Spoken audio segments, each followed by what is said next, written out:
Good morning, everyone. Thank you for joining us. I see we have some hands raised on the Zoom platform, so I'm going to go ahead and check for public comment. Our first hand raised is Sandra. Sandra, good morning. Do you have general public comment or comment on any agenda items today? I just have general public comment. Thank you. Thank you, Sandra. Our next hand raised is Children's Voices Matter. Do you have general public comment or comment on any of our agenda items today? General public comment, please. Thank you.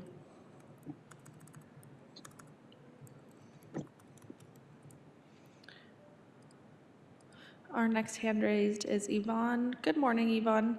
Do you have general public comment or comment on any of our agenda items today? Yes, all of the above today. Great. Thank you, Yvonne. All right.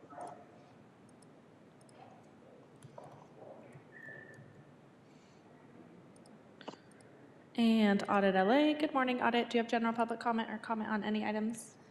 Good morning. Yes, I would like all of the above as well. Perfect. Got it. Thank you. And sorry, Children's Voices Matters. I realize I lowered your hand, but I have you written down, so you can go ahead and re-raise your hand. That was my mistake.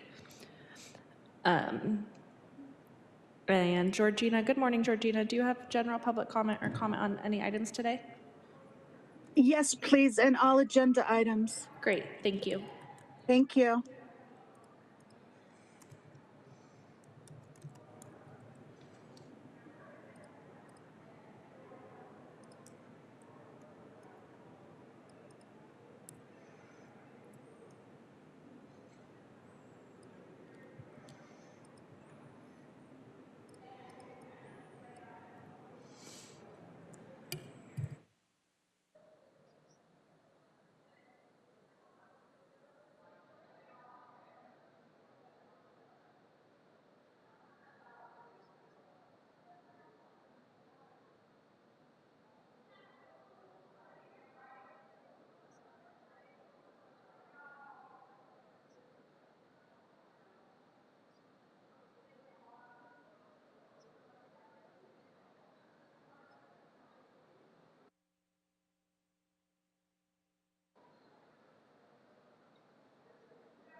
Good morning, everyone. Thank you for joining us. We'll get started, should get started right on time today, but if you are here in the boardroom and are here to present an item, please check in with me. If you're here to provide general public comment or comment on any of our agenda items, there's comment cards in the back of the room. You can fill one out and bring it up front.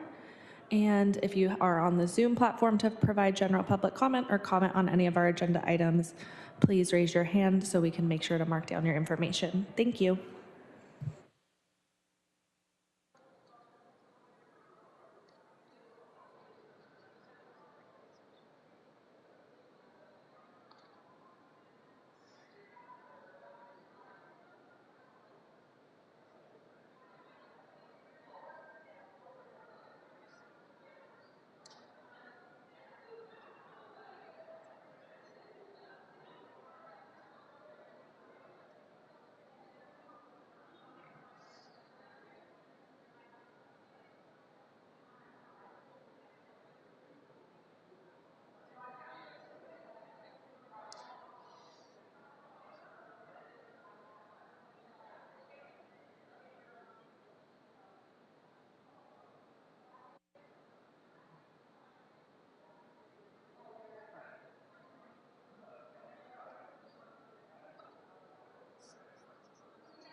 This isn't my first rodeo. Thank you, though.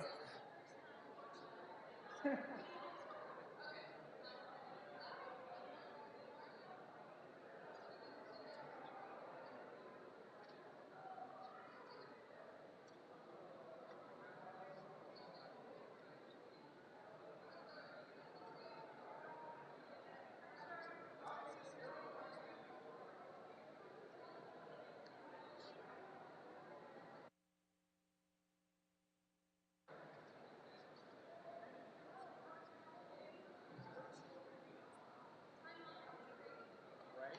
It is. It is. I took my family.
What's up?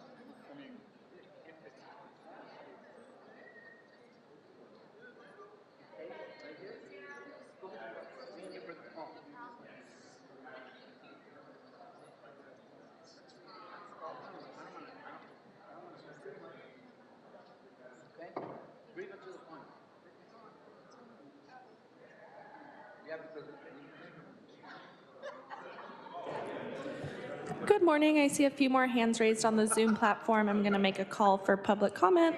We'll get started shortly. First hand raised I see is Laura. Laura, do you have general public comment or comment on any agenda items today? Hi, yes, general public comment and minutes, please. Thank you.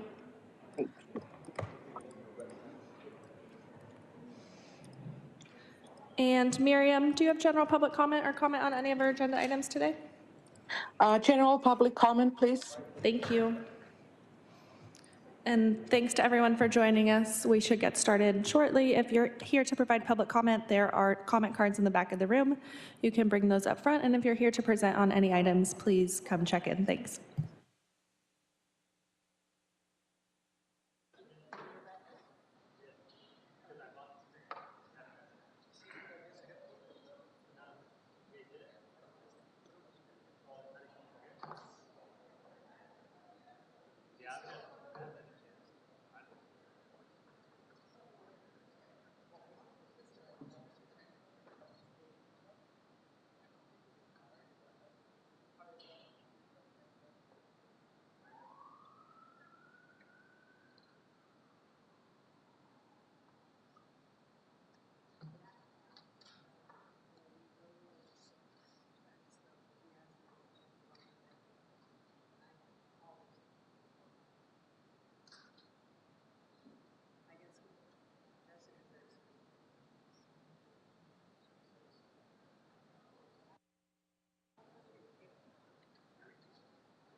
Yeah, I told, you know, when we were at the end of ours, we didn't really know how far we had to go. She's like, acting like it was around the corner. I didn't look at my invitation, the calendar thing, so I didn't know there was 2 locations and where the second one was. So we're walking, and we called Vanessa, and I'm like, Great. Good morning, President King. We're now in record mode. We can go ahead and get started. Good morning, everybody, and happy Friday. Welcome to the regularly scheduled meeting of the Board of Public Works for Friday, December 5th, 2025. Ms. Zatorsky, please take roll and establish quorum. Absolutely. Good morning, all. Devin Zatorsky with the Board of Public Works, taking roll and establishing quorum. We're joined today by President Kang, President Pro Tem Grant, Commissioner Mitchell, and Commissioner Cardenas, and we do have a quorum. We're also joined by our City Attorney Representative, Ms. Daryl Field. President Kang, we do have general public comment all via the Zoom platform, and we have multiple item comment also just via the Zoom platform. Thank you very much. So before we take public comment, we have 2 special presentations this morning. So we'll begin with those presentations. First, we have 2 retirement recognitions that the board would like to uplift this morning. The first person is Sterling Davis, refuse collection truck operator with the Bureau of Sanitation for your 20 years of service, and Andre Morales with the Bureau of Sanitation for your 39 years of service. So I do want to recognize and bring up a member of the Bureau of Sanitation to get started with our retirement recognition. Great. Good morning, President Kang, Commissioners, Executive Officer. I'm Gabe Miranda, Assistant Director with LA Sanitation and Environment. Before I hand it off to our Division Manager, Janelle Gardia, to introduce both Andy Morales and Sterling Davis, I'd just like to take a moment to say what an honor it's been to work with both of these fine gentlemen for the past 2 decades. Both Andy Morales and Sterling Davis have exemplified professionalism, dedication, and really the true spirit of what public service is. And it's an honor to be here today to recognize and celebrate their contributions to the city of Los Angeles. So with that, I'm going to hand it off to Janelle Gardia to introduce both Sterling Davis and Andy Morales. Thank you.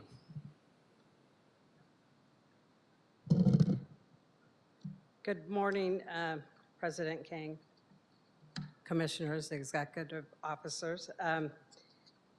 Andy Morales is going to go first today because Sterling Davis is a little bit delayed. And I'd like to give a little background on Andy. He began his journey with the City of LA way back in August of 1986 as a maintenance laborer with street services. He then promoted to a street services worker in 1988, also with street services. And then in January 1995, he joined the LA San Solid Resources Division as a refuse collection truck operator, serving in both the West LA District and North Central Districts. He concluded his dedicated services in the Livability Services Division, where he served from September 2021 until his retirement in September 2025. While Andy's service to the city spanned multiple divisions, his impact as a dedicated union steward for SEIU 721 is where he truly became a force to be reckoned with. His natural negotiation skills allowed him to work effectively with both management and the executive office. And anytime you heard the name Andy Morales, it was always almost followed by Brian Story. They were an unstoppable team. Andy and Brian were directly responsible for, at least that I remember, 2 major accomplishments that continue to shape positive labor relations in LA San today. First, the Green Book, the rules and regulations for MOU for employees. This critical document was developed through the grievance process and remains a foundational guide for our workforce. Second, the Joint Labor Management Committee, or also known as the JLMC, a structured forum where labor and management come together to resolve issues, address concerns, and develop recommendations. Andy played a key role in establishing the JLMC in the Solid Resources Group, but also today Livability Services Division has formed that as of a couple years ago. Andy and SIU 721 got a formal recognition from the City Council when it was first created. Because of the improved relationship between labor and management, driven in large by Andy's tireless efforts, the number of grievances and disciplinary cases over the years had a drop by at least 70% during his tenure. That is a powerful legacy of collaboration, respect, and problem solving. As we know, well, not we all, but some people that know, Andy won't be slowing down in retirement. He plans to stay busy with his monthly donations to TJ, traveling with his wife, children, and grandchildren, and of course, tackling that long honey-do list his wife has waiting for him. Andy, congratulations on 39 years of exceptional and dedicated city service. We will miss your leadership, your advocacy, and your unwavering commitment. We wish you the very best in this next chapter. Congratulations. I forgot to. Oh. I'd like to introduce Simboa Wright from SEIU 721.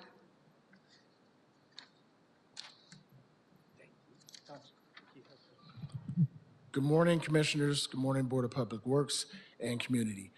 My name is Simboya Wright, and I'm the Vice President of Service Employees International Union, Local 721.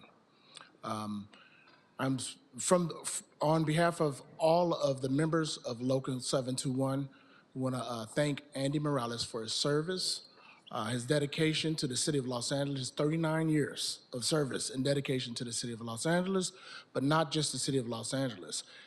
Andy has set the standard when it comes to being a shop steward. He was actually on our executive board for Local 721.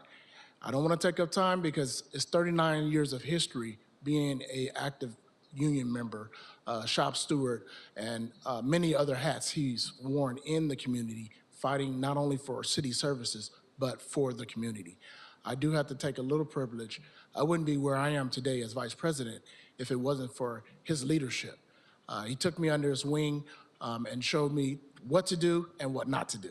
And how to make sure that we represent our members in a professional manner and make sure that we hold folks accountable, whether if our members are in wrong or if the city may have made a mistake or they're in wrong. With that, we are so proud of the services, and we know that he's going to continue the services. So thank you so very much, brother. We appreciate you. Thank you.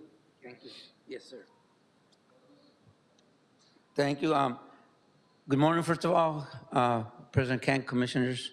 I want to, first of all, thank, first and foremost, our Lord Jesus Christ and my family for the support they gave me all these years, specifically the long hours that we did way back then when we were picking up by hand. There was no 8 hours. There was no such thing as 8 hours. And everything that was in front of that house, that you picked that up. Everything, whether it was stoves, refrigerators, couches, there's no such thing as recycling then. I am glad the progress we have made with all the commodities we have now. I want to also thank dearly, dearly our management that actually we worked together, that wanted to accomplish things that needed to be done. And one of the sayings that I always had is, management didn't get everything they wanted. We didn't get everything we wanted, but we left happy from that table after whatever we were negotiating. So with that said, I don't want to take more of your time. I want to thank you all, thank the great department heads, and just a little bit of a reminder, I started with Mayor Bradley was mayor then. So thank you so much. Okay.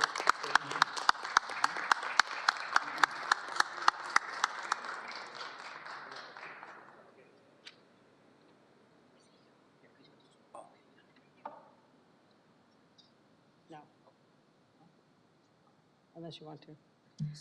Okay, next I have Sterling Davis. We are proud to celebrate the retirement of Sterling Davis, a dedicated public servant who has concluded a distinguished 20-year career with the city of Los Angeles in 2025. He was born and raised right here in LA, graduate from Gardena High School, a student in El Camino and Harbor College. Sterling began his professional life in 1985 with a 20-year tenure at Arrowhead Water, where he gained valuable experience through several stints in supervision and as a relief and route specialist.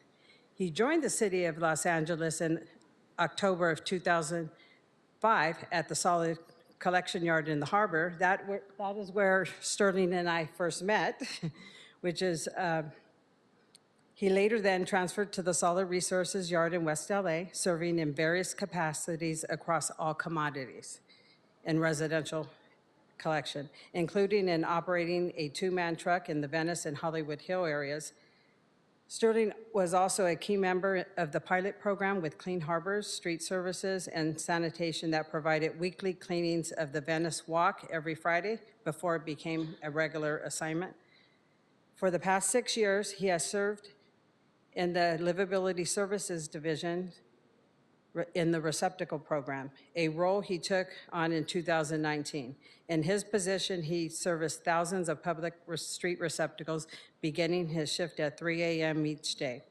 As he begins his retirement, Sterling looks forward to pursuing his long-held interests, which include, refereeing high school games and building classic cars and enjoying his low-riding culture.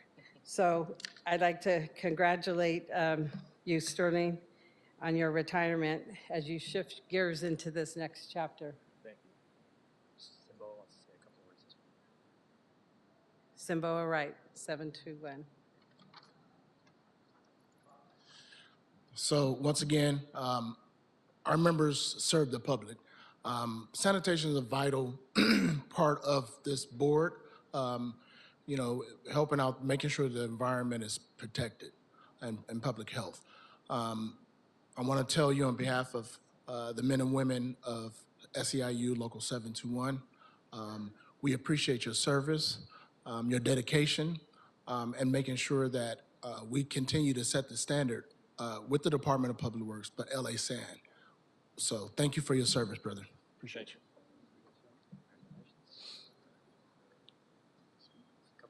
Oh, yes, okay. Hi everyone. I'd like to thank the city of LA for employing me these last 20 years. It's been a nice ride. I got to see a lot of different things, Hollywood Hills, Venice, receptacle program. I pretty much worked in every commodity. I'm looking forward to my retirement. I'm 62 years old, been working since I've been 20, so looking forward to the next chapter in my life. And I just want to thank everyone. Thank you.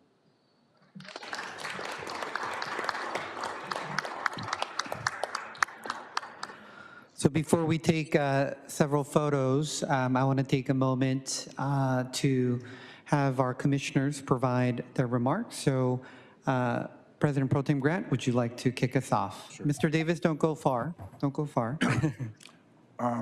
Obviously, we want to congratulate both of you. Mr. Davis, you especially represent the fact that while the city sleeps, Public Works and you in particular continue to make sure that this city is habitable and is sustainable in a way that everybody can enjoy it. And we appreciate your service.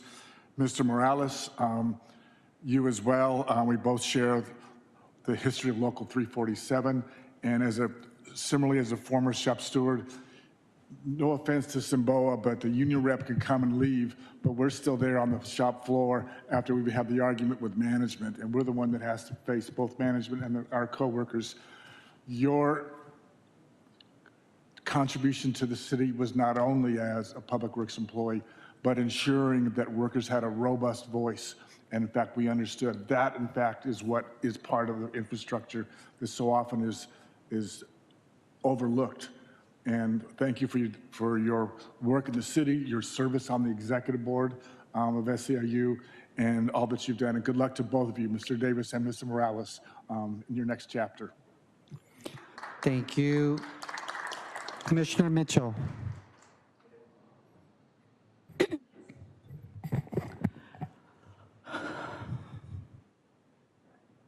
Congratulations. Mr. Morales, I was out there in the foyer and I was talking to your family and I thought to myself, this young man seems to be too young to retire. Son? I was talking to your son. Mr. Davis, both of you, thank you, each of you, for your service to the city of Los Angeles. And Mr. Morales, I'm glad you brought up the fact that you were around when there wasn't such things as, there was trash cans, and they were aluminum, steel, whatever it was. That was a pretty nasty job.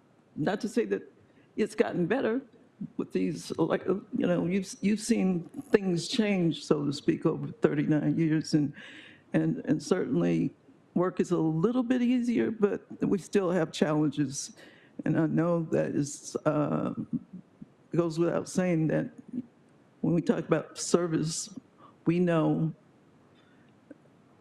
from our constituents, basically, when your service is missing, specifically things like, you know, illegal dumping and things like that, bulk item pickup, they know what happens when you're not around.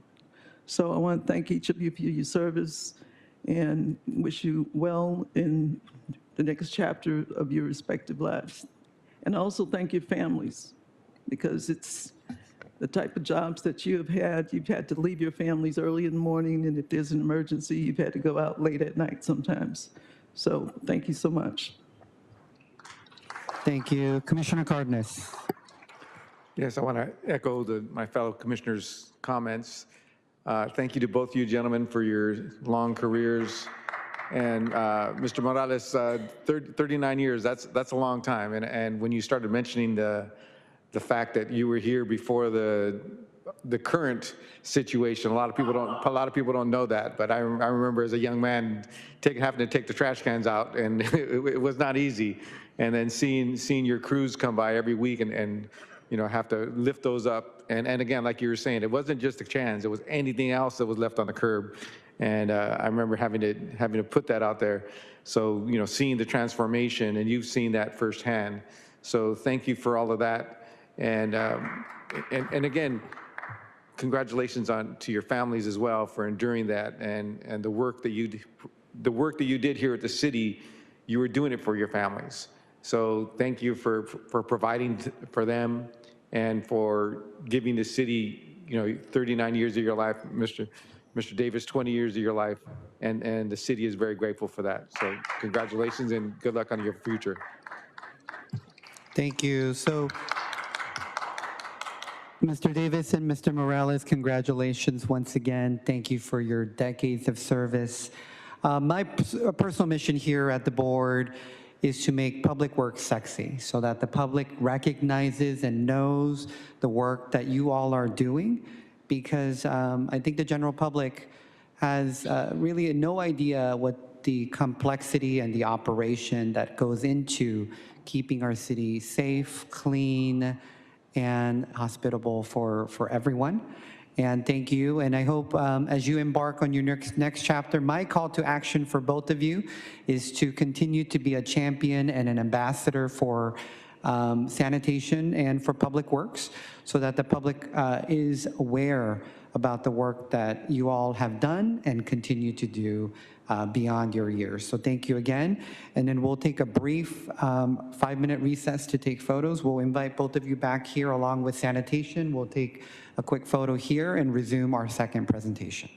The time now is at 10:18.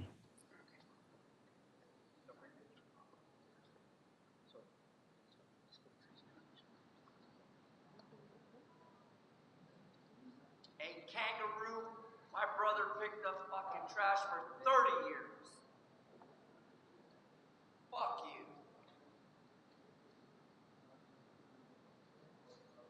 Should give these two gentlemen a bonus check. Bonerhead.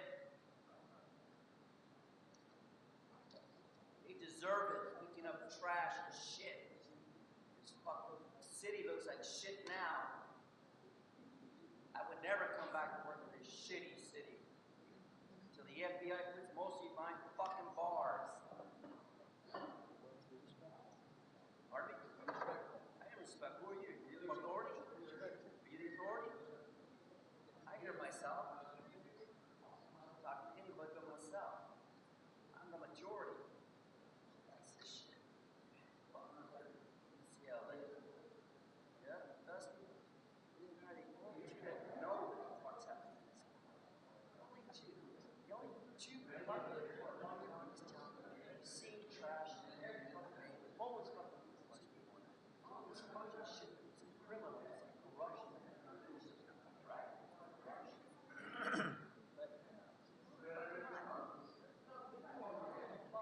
I'm just a divine one.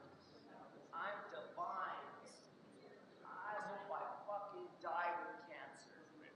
Fuck everybody if I die. Fuck America. Donald J. Trump is my hero! That's right, that's right. Tell him, Dustin. Okay?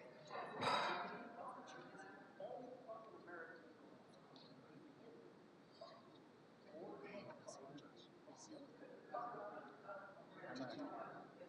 Are you gonna do public testimony? Good. I think you guys have a comment on this. I mean, we should give it to us because I think that they're just on the recognition, so they're about to start. So,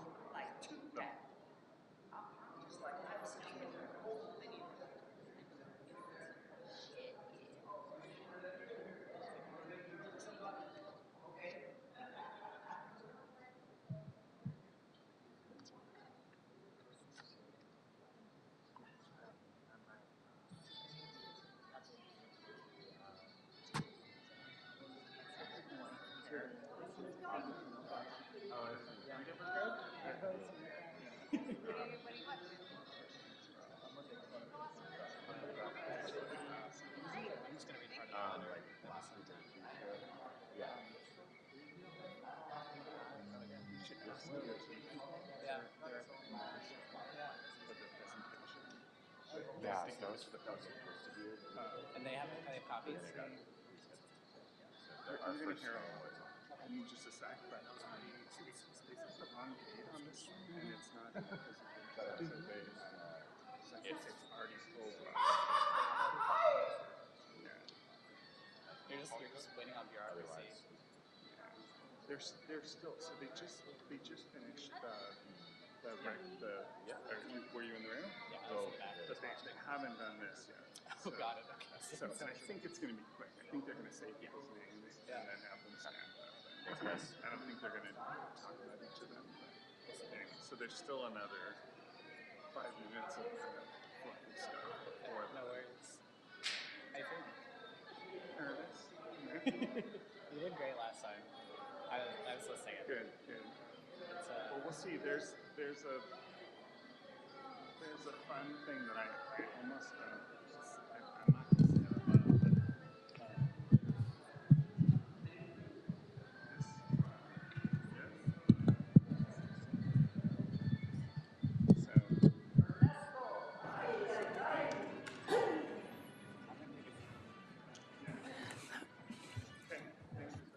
All right, let's reestablish quorum. Yes, please. It's 10:23. We are President King, President Pro Tem Grant, Commissioner Mitchell, and Commissioner Cardenas, and we have quorum again. Thank you very much, and welcome back, everybody, to the Board of Public Works meeting. Moving on to our second presentation today, we have the honor and the pleasure to recognize our Small Business Academy graduation presentation led by the Bureau of Contract Administration. So I want to bring up to the stage Melissa Savage to lead us in the presentation. And my apologies, our wonderful General Manager, Mr. Reamer.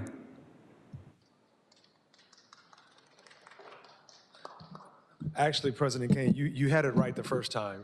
Melissa's the one who should be up here. First of all, good morning to each and every one of you. My name is John Reamer. I'm your Inspector of Public Works, the Director of the Bureau of Contract Administration.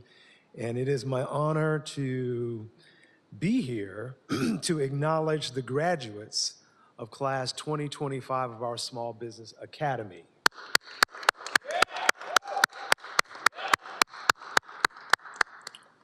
Small Business Academy started in 2014, and we've had over 200 graduates. And it has been the cities, the departments, and it has been a partnership with other departments, the airport, LA World Airports, the Port of Los Angeles, Department of Water and Power, and certainly Public Works, to create an environment where we assisted small businesses with skills and tools to be able to merge into our procurement environment, and not just ours, but any public procurement environment, and be successful. We've been very effective, and it's because of the we. We've had partners from industry as well as inside of the city, and I'm grateful for the opportunity to share information and be a conduit, if you will, to make it possible for the micro, the minority, the women-owned, the small, the local businesses to be able to come into our world and participate, and not just participate, but add to the flavor of our serving the citizens of this city. So today, we are grateful to have the opportunity to bring before you our graduates. And before we do that, I want to stick with our order of service, and I want to give some thank yous before we get going. You mentioned Melissa Savage, and that is a name that definitely should be mentioned. Melissa has been so involved in pulling all of this together. And in addition to Melissa, we have Linda McGlinchey, whom you all know, Irene Gonzalez, Hannah Ali, Jennifer Webster, Delana No, and certainly our Assistant Director, Raul Mendoza. I want to thank all of them for their tireless efforts to bring this together. This particular Small Business Academy, it was in response to what's coming into our region. The World Cup, the NBA All-Star, the Super Bowl, and then most certainly the LA 28 Olympics. And I just kind of take it personally. I believe that our businesses have everything and then some to be able to participate. And I hear all too often, we couldn't find anybody. There wasn't anybody that was available. And so I'm all about eliminating excuses to enhance efficiencies. I'm about saying, no, we do have not just a pool, but we have a crowd of businesses that are more than qualified. They have the capacity to deliver for any economic need that comes into our area. And that's what this has been all about. So when we sent out a call to action letter, we sent out over 1,000 letters, and we had, about 150 responses, which we understand those things happen, but we held a hard line for this particular class in order to make it into this room. And I don't think they realized that this was going to be one of the benefits of graduating. You had to attend every session, and we had 4 sessions. And they were pretty compressed. We had a lot of information. So to the businesses that are here, and those who are not here, it's not that they didn't want to be, but we understand on a Friday it can be difficult. But for those who graduated, and we will call every name, I applaud them.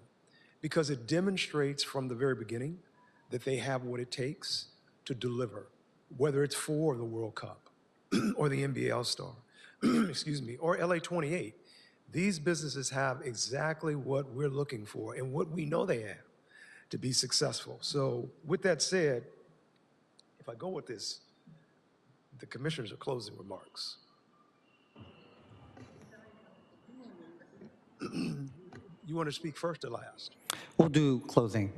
And then why don't we, want to yeah, speak last. yes, please. So why don't we do this? We have 2 graduates that are here that would love to come and share. And I'm going to call them in the order listed.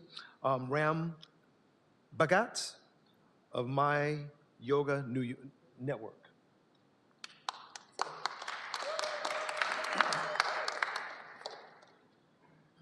Hi.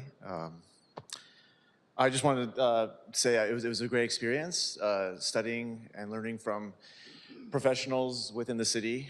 For small businesses, it's not always easy to understand what are the hoops and the bureaucratic things like, so they asked us to speak about what we learned. I learned about hurry up and wait, which is something I guess you have to be there to know what that means. And the attention to detail. Because when you first introduced us in the class, they said that we sent out this application, and only the people who filled out every box and were able to follow the directions perfectly got into this class. And I'm learning more and more as I'm navigating this procurement system that attention to detail is probably the most important thing.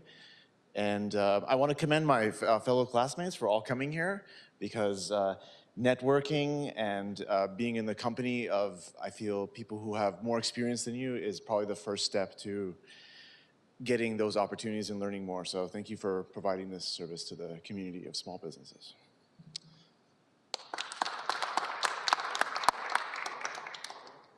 Well done.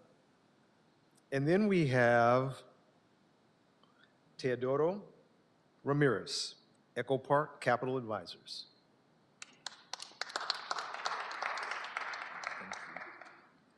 Good morning, Commissioners. It's an honor and pleasure to be here.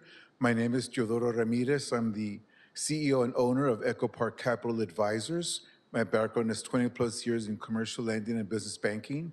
My clients are small business owners and nonprofits. I provide assistance with access to capital and procurement opportunities and training for such things as capability statement preparation.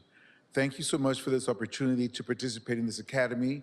It was a wonderful experience, learning more about the opportunities, but most importantly, the significance of being prepared to submit your business, for example, in the RAMP LA portal. That's so critical. And what all the presenters reminded us of during the workshops was having a perseverance and building relationships with the buyers and the procurement representatives is very important.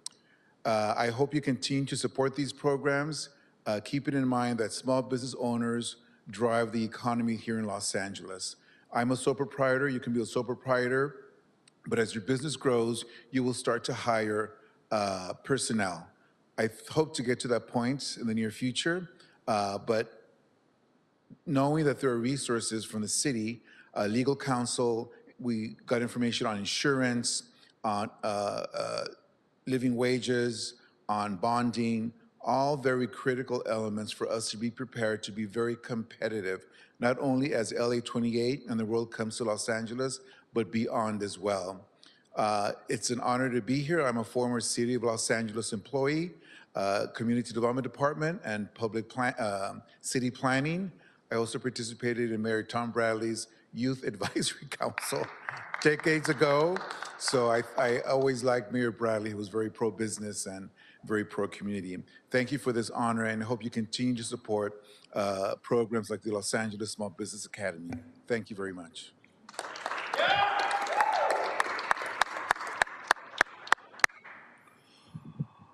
Oh, this is so awesome. One of the things that we do in our Small Business Academy is we have what's called our elevator pitch. And we give them 90 seconds, 15 seconds to tell their story. Unfortunately, our sessions were virtual, but I was able to hear every single one of them. And just the two that came up today pretty much represents the quality of businesses, and forget businesses, people. That's more important, the quality of people that participated in this. And I use that word not lightly, quality. These are individuals who care and want to deliver. And so I'm tickled pink. I really am. I'm excited about the opportunities because they all realize that this is not just about LA 28 or the World Cup or the NBA All-Star or the Super Bowl. This is about legacy, and this is about sustainability, and this is about contributing to the fabric of Los Angeles. And already, as you saw with our two speakers, and you'll see with our graduates, this pool represents Los Angeles. It really, really does. So as a board, and I don't need to speak for you, you should be proud of who is before you because it started here. It started with this department and our contribution to the city of Los Angeles and wanting to make sure that opportunities existed. I shared a word with our class, and I do with every class, and it sort of fits with the entertainment and sports venue, and it's shape, staying in shape. The notion of studying everything there is to know about what's going on, making sure that you have a solid home base, an attitude that is going to enable you to deal with the highs as well as the lows, having a plan in place and then creating and involving yourself in an environment that's going to enable you to be bigger than you are and better than you are and go farther than you are and faster than you ever have before.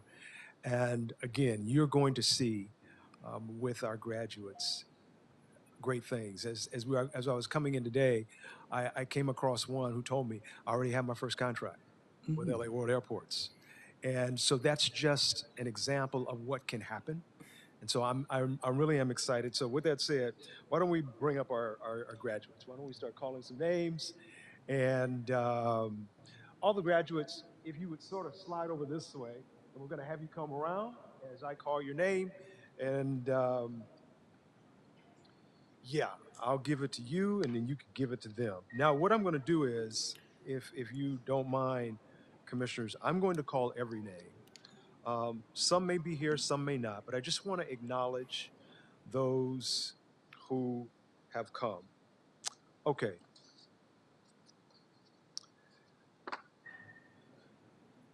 The certificate says the Department of Public Works, Board of Commissioners, and Bureau of Contract Administration congratulates, and then we're going to say the name, for participating in and completing the 2025 Small Business Academy LA 28 Olympic Games Contracting and Compliance Ready. All right. Our first honoree is Desiree Alvarado.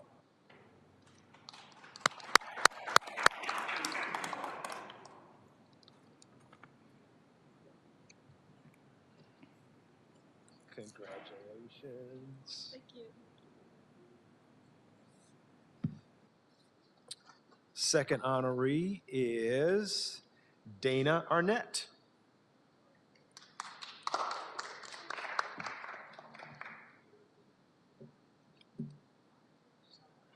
Dana. Appreciate it. Yep.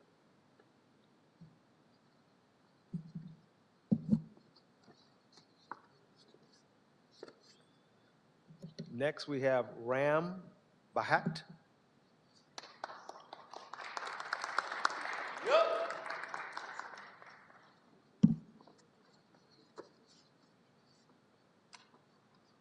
Congratulations. Walissa Burnett.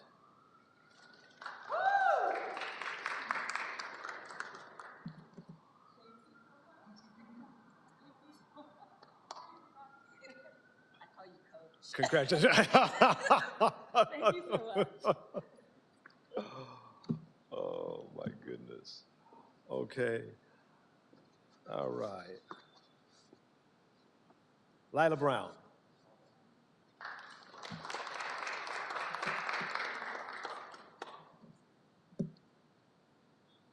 Congratulations.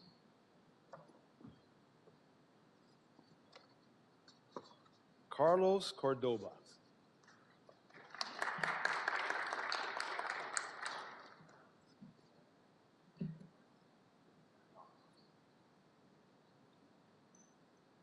I remember you well. Congratulations. Yes.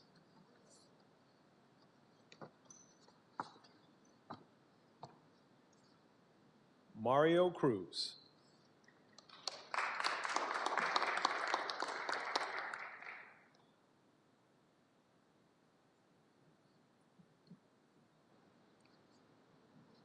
Congratulations. There we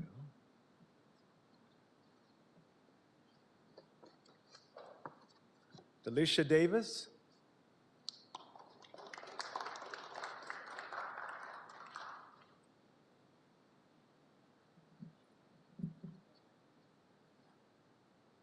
Congratulations. Kevin Dupree.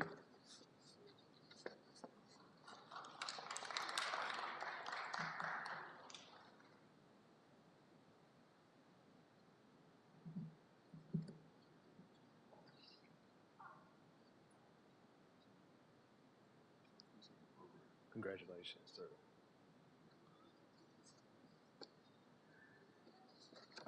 Kathy Hood.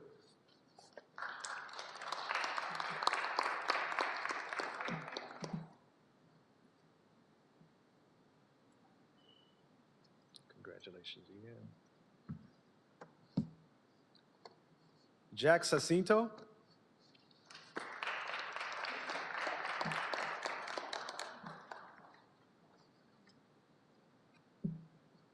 Congratulations, sir.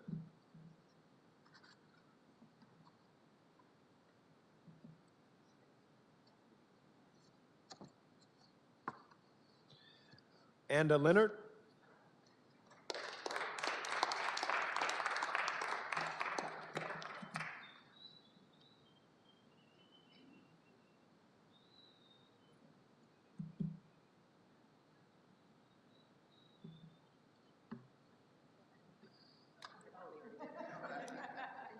Congratulations. Teodoro Ramirez.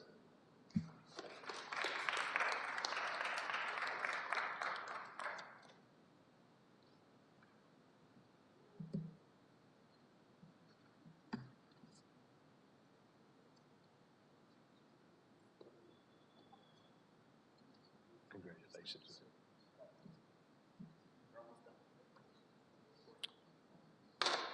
Michelle Rosser.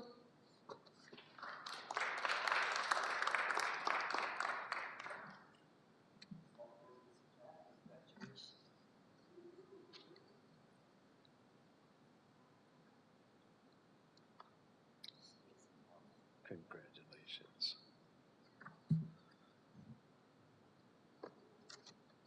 Christine Sequia.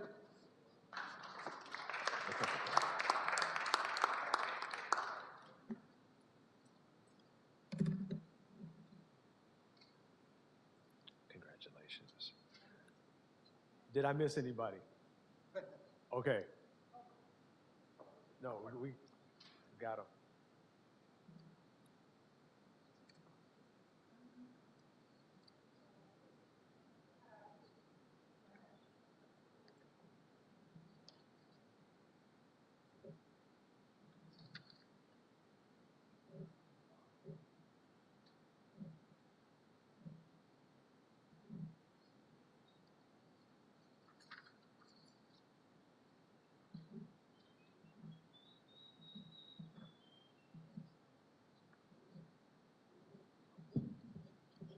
This is both of them?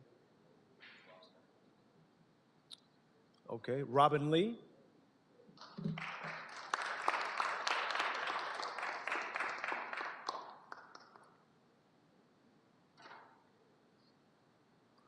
Remember you well. Congratulations.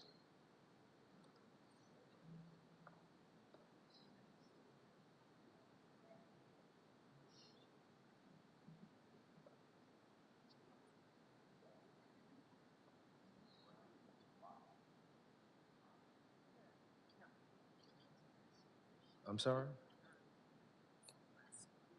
Oh, okay.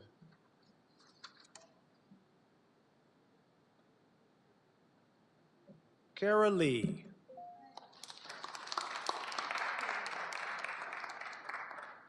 Congratulations. Congratulations. And then those who were not able to be here, but they fulfilled all the requirements. Michelle Blackwell, Faye Breedlove, Maisha Kapiti, Cornell Carnegie, Ying Chow, Sharon Coleman, Dana Cummings, Mike De La Vega, Maurice Douglas. Oh, okay. Maurice Douglas is here. That's the other reason why I wanted to call all the names. Come on now. Congratulations.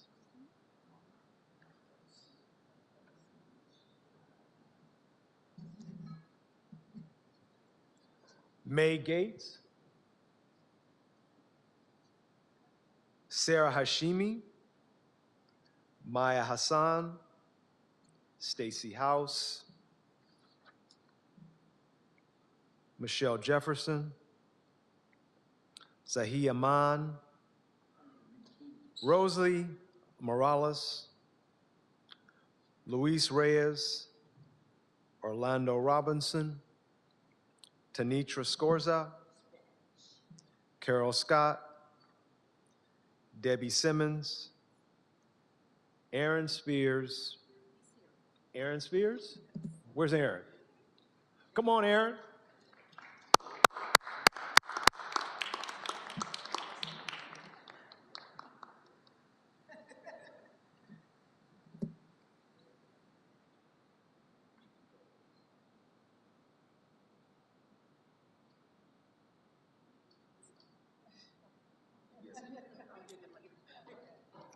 Congratulations again.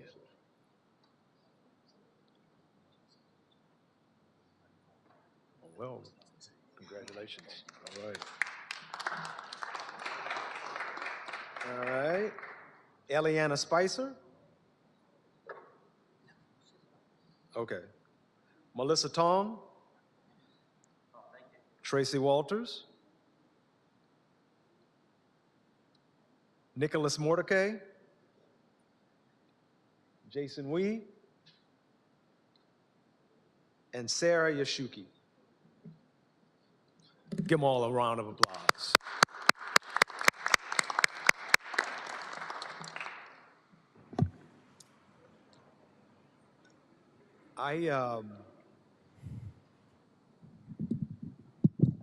Commissioners, if you don't mind, because I had not had this opportunity.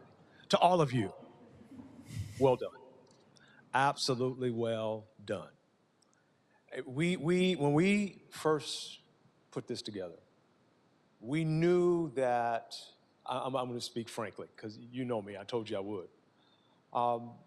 Those looking for businesses, they wanted the best. They didn't want the ceremonial, okay, yes, we're going to do local businesses. They wanted the best, so we said we have to prepare for the best. First of all, that's why we had the hard line. You had to attend all four. And you can imagine, be it the World Cup or the LA 28 games, the Super Bowl, the NBA All-Star, they're not going to have time for people showing up late. They're not going to have time for people saying, I'll be here, and then don't show up. No disrespect to those who couldn't make it here today, because this wasn't mandatory. But they're going to have a high bar. As when we think about the games itself, the LA 28 games, the Olympics, people from all over the country, all over the world will be coming here and competing for an opportunity to participate in the finals of their event to get one of 3 medals, hopefully the gold.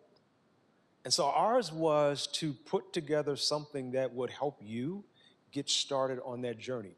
Our relationship is not done. By all means, it's not done, but it was to get started. And you've already demonstrated you want to run this race. I asked the question, who won the race? It was not the hare, who was the fastest, who got out first. It was the tortoise, slow and steady and methodical and true. And ours was to give you the guidelines and the parameters as we know them to help you get there. These behind me, these appointed officials behind me, if you think I'm passionate, they are passionate about wanting you to succeed and wanting to create the environment for you to be effective. We give you the information. They're going to be pushing to make sure that those who will give you a look. We can't guarantee anything but an opportunity. And at least one of you already has taken advantage of that. And I encourage all of you before the day is up to spend some time with each other. Maybe you've done that already, get to know one another, build those teams, build those relationships, and do this thing. And you will have highs and you will have lows. I love when he said, hurry up and wait. Yes, that can happen. You will hurry up and wait. But it's good to be there and wait than to not be there and get left. So don't stop here. Don't stop here. I am so happy for you. I'm so excited for you. And keep reaching out to us and asking us questions and challenging us, because we're all in this together. We're all getting in shape together. Studying and the home base and the attitude and the plan and the environment. It's all about us and we and our, not me and I and my. And if I didn't ask the question, I'll ask it to you now, and then I'll leave it to the commissioners. What is it that you want to bring to the LA region? Not what you want the LA region to do for you, but what do you want to bring, in the words of John Kennedy, what do you want to bring to the LA region? And then bring that, because you are unique in every way. There's no one in here that will run their business the way you run yours, even if it's the same business. There's no one in here that's going to run it the way you run yours. So be strong and be proud of who you are and what you bring to the table. And I'm happy and excited and pleased and proud of each and every one of you. Congratulations. Thank you, Mr. Reamer. So the commissioners will take a brief minute to provide. I'm happy to kick it off. So as Mr. Reamer from BCA has emphasized, and along with our Mayor Karen Bass, we here at the board, we want to commend all of your achievements through the Academy. Thank you so much for going through our program. We're very much gearing up for the world events that are coming up. And we want to ensure that small businesses, which are the backbone of our city and this country, remains a critical component of those games. So I know I've had the pleasure of working with Melissa here, who's been leading this team with additional outreach programs to our small businesses in Los Angeles. So once again, thank you and congratulations. And Commissioner Cardenas. Thank you. And what Mr. Reamer was talking about is the whole world is coming to Los Angeles. And I'll just give you one example. Just yesterday, and they're still in town, there's a delegation from Finland that are here. And they're here for the Olympics, for the FIFA events, for all these events. And, you know, they're going to need local help. Okay, and they're going to be looking for good local help. And the fact that you've gone through this program, you may have an opportunity to assist those companies, not just from Finland, from all over the world, but just to give you an example, they're here and they're starting to work and they're going to be looking for folks. So keep your eyes and ears open, because there's going to be opportunities, so be ready for those. Congratulations. Thank you. Commissioner Mitchell.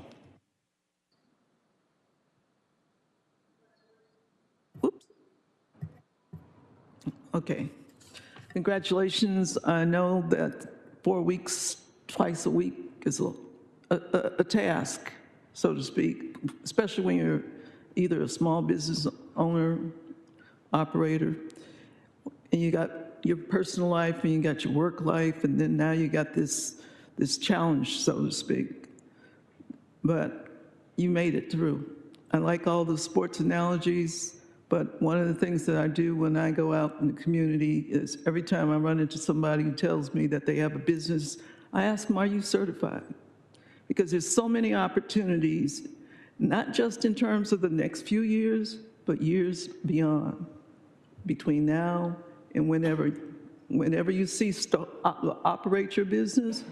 If you're certified, you keep that consistency, you'll be greatly rewarded. So I know it takes a lot of time and a lot of commitment, but proof is in the pudding, and you will win the race. And we look forward to working with you, and you're doing business with the City of Los Angeles, as well as other opportunities with other public entities. So keep up the pace, and we'll see you soon. Thank you so much.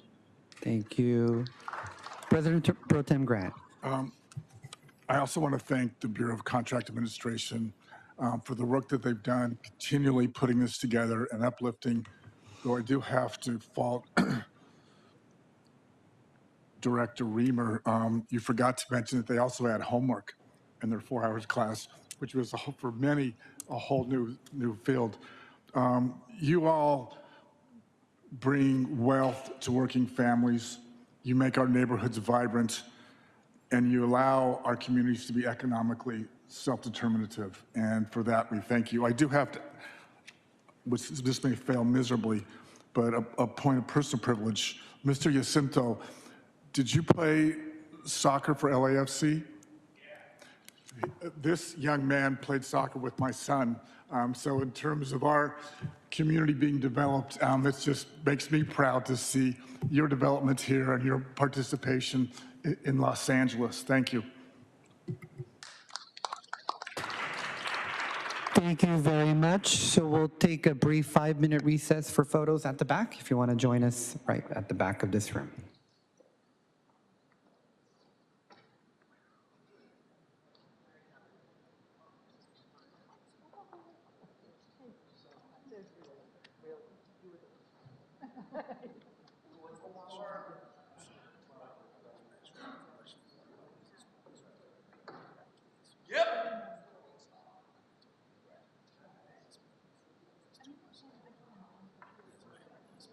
Peter Thomas of DWP is a criminal asshole. Stole from the public, lied to the public, and brought more irreparable harm to the city of Los Angeles for being a lying piece of shit attorney. Peter Thomas is a dick. And any attorney with a bar license that acts like a dick, I'm glad to know the federal government took his bar license away for being a dick.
Give him a check, John.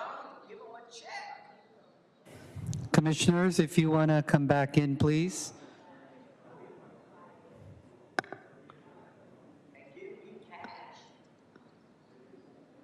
Commissioner Cardenas, do you mind? Commissioner Mitchell.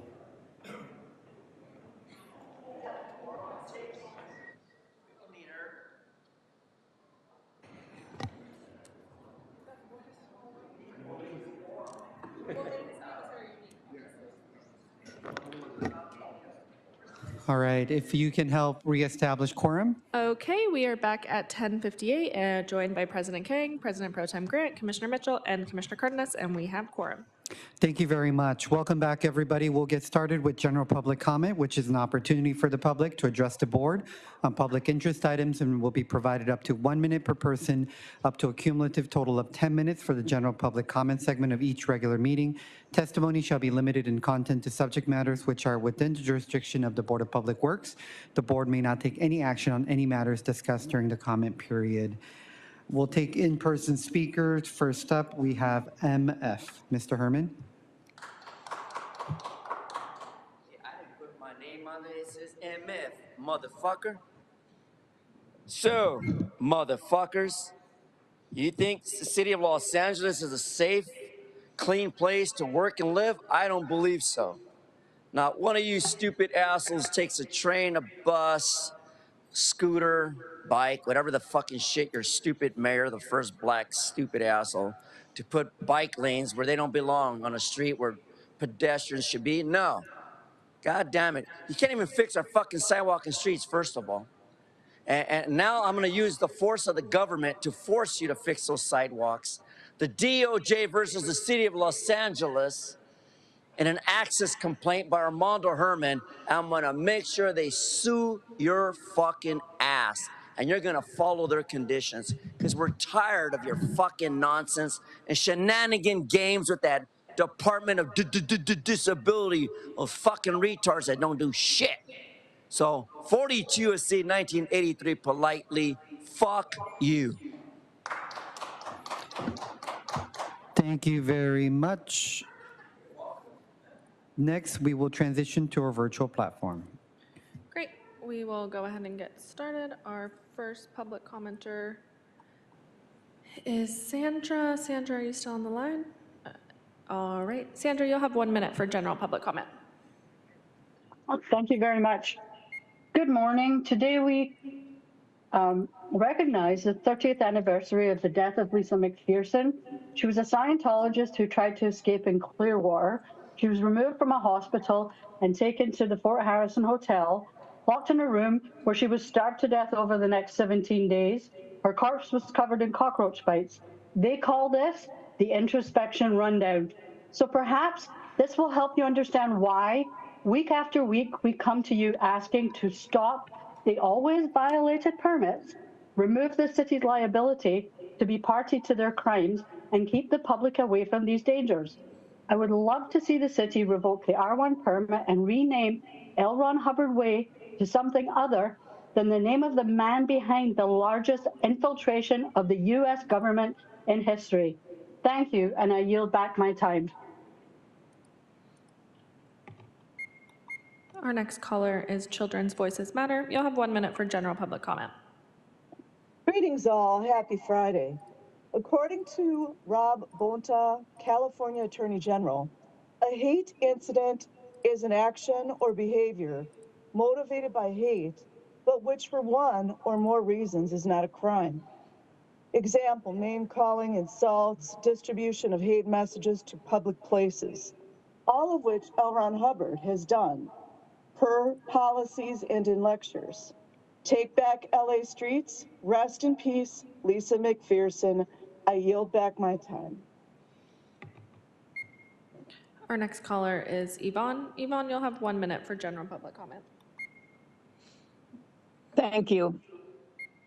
Today, you've seen the benefits of a union and what it brings to the city and the workers and the citizens at large.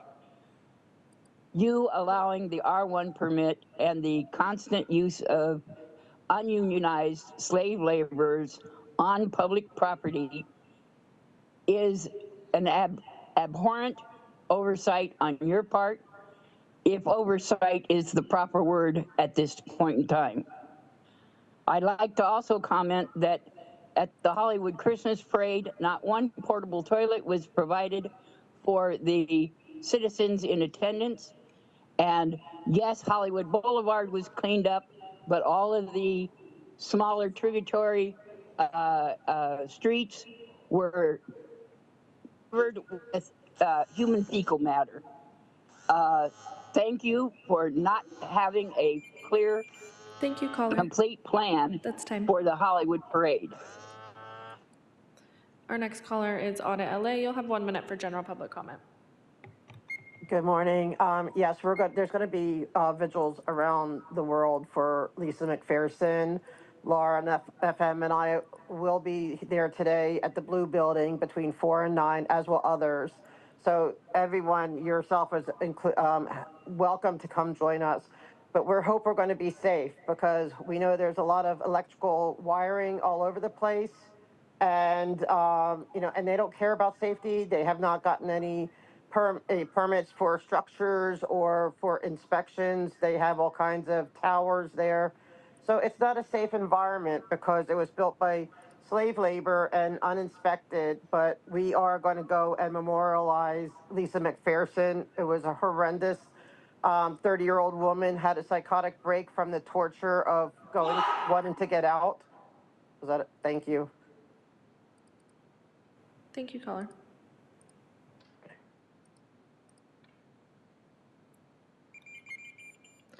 Our next caller is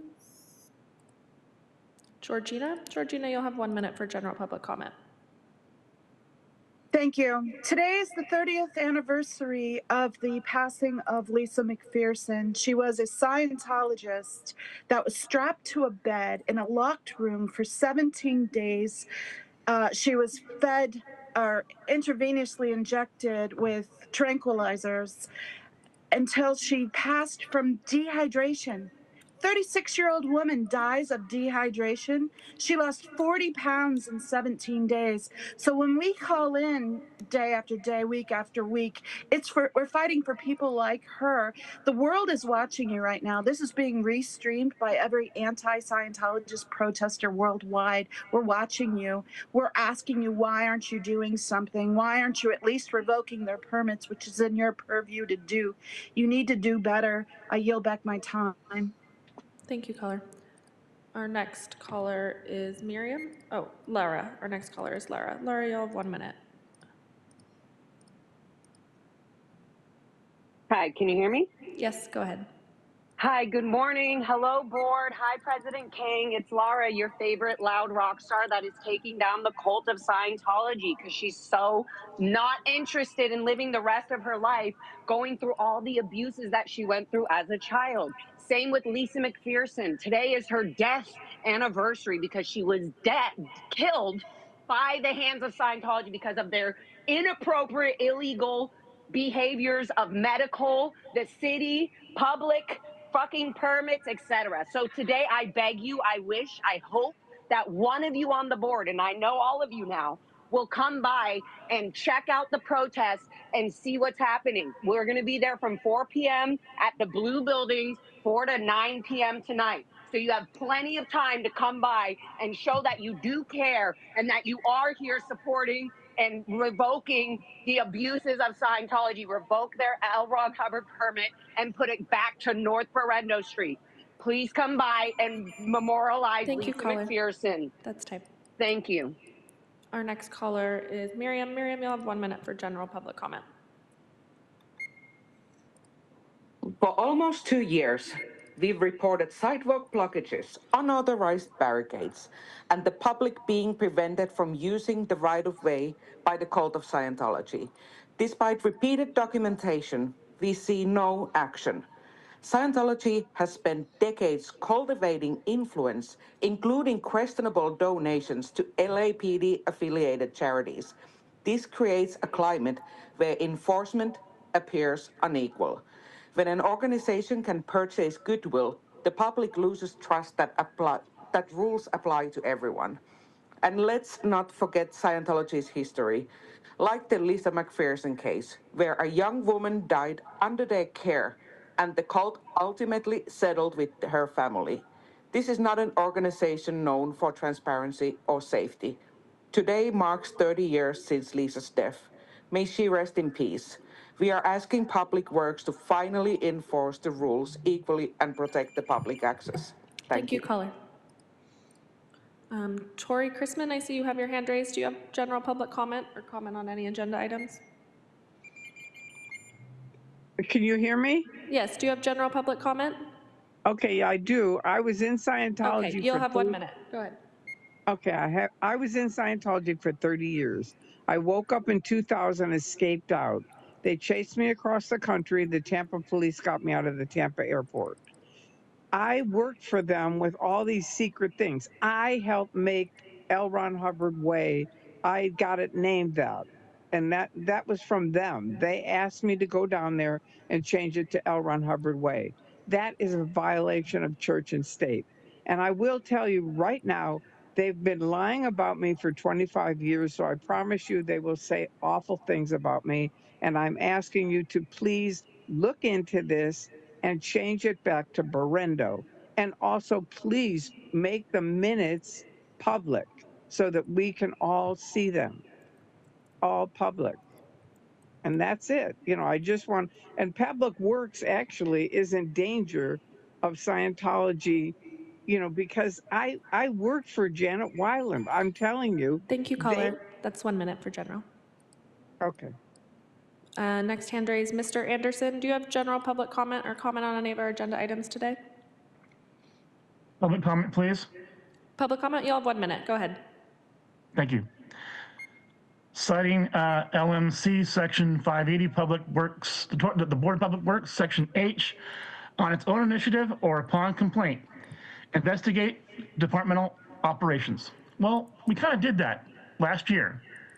And there were some pointed questions, but unfortunately, the board allowed Manuel Perez to go ahead and tell you what they did instead of holding him to the standard of what LMC Section 4120 closure streets and the application permit process states in that document.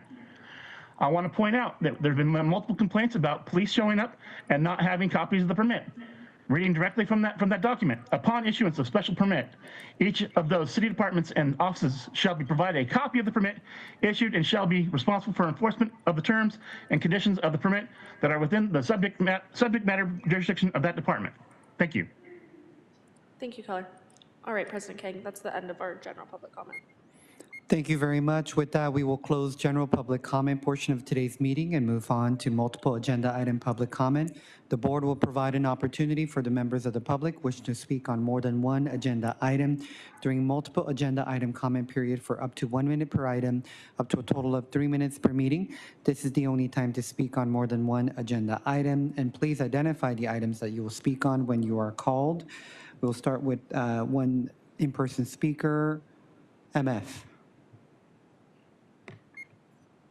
Thank you, sir, for not saying Herman. Well, we got Jew Bob Bloomfield and that ugly, dark shit ramen noodle on item number 1. Why the fuck are they disputing the HLA?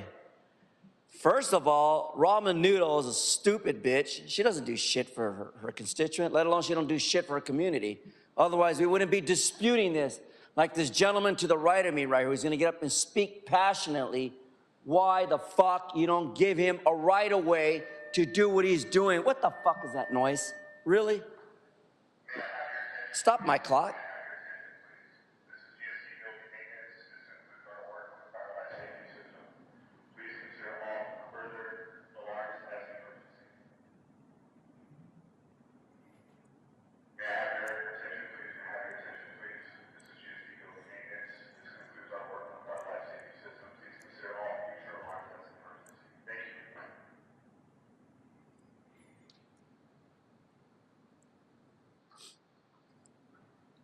Joe Linton has every fucking right to dispute any of this fucking nonsense and bullshit you guys are doing.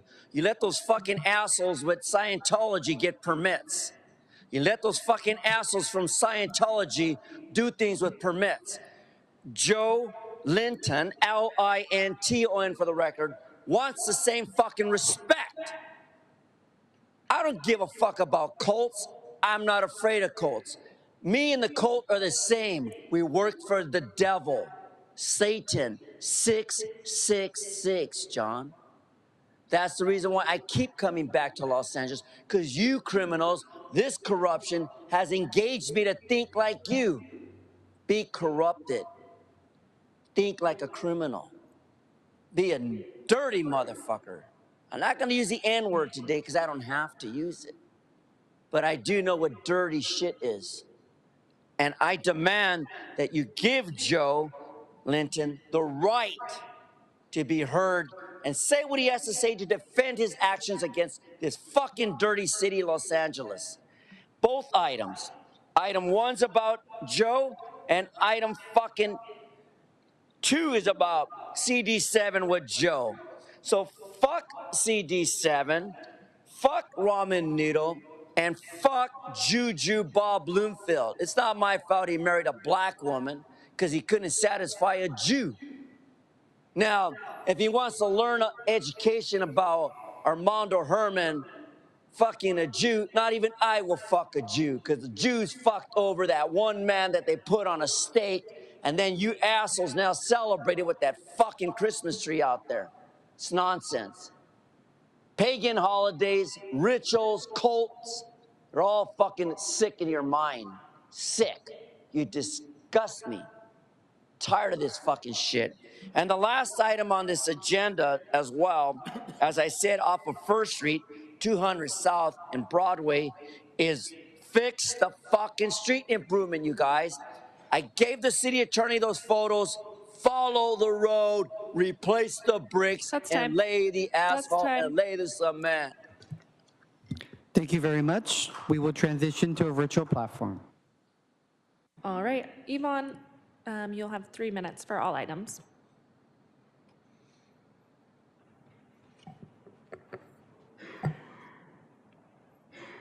Yvonne, you can go ahead and unmute yourself. You'll have 3 minutes for all items.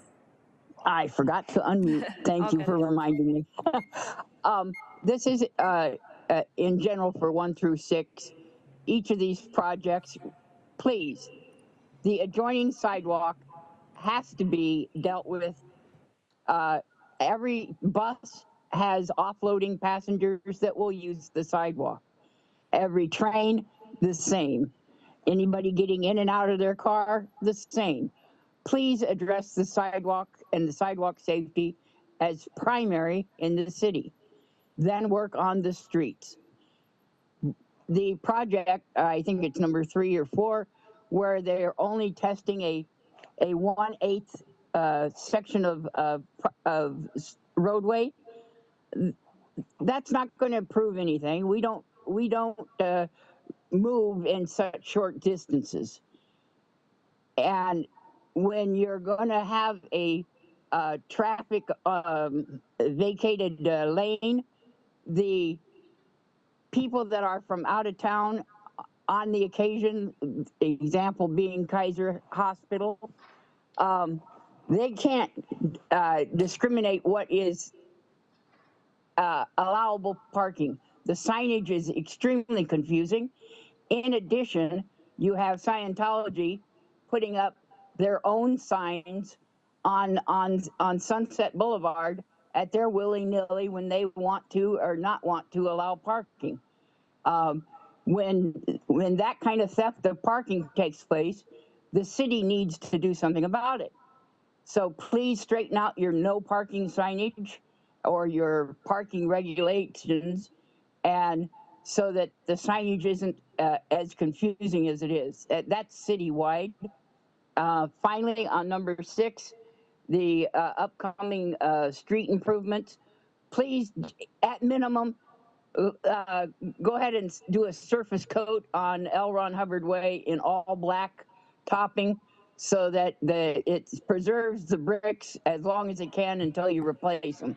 But get rid of the excuse of we can't have any parking here because it's too pretty. That's nonsense. Cover it with the black slurry and put in parking. Thank you. Thank you, caller. Our next caller is Audit LA. Audit, you'll have 3 minutes for all items. Good morning. I'm going to start with the street update. There's a lot going on in that street, especially right now, and I really would love an update. I really would love Bureau Street Services to go down there and really do an evaluation.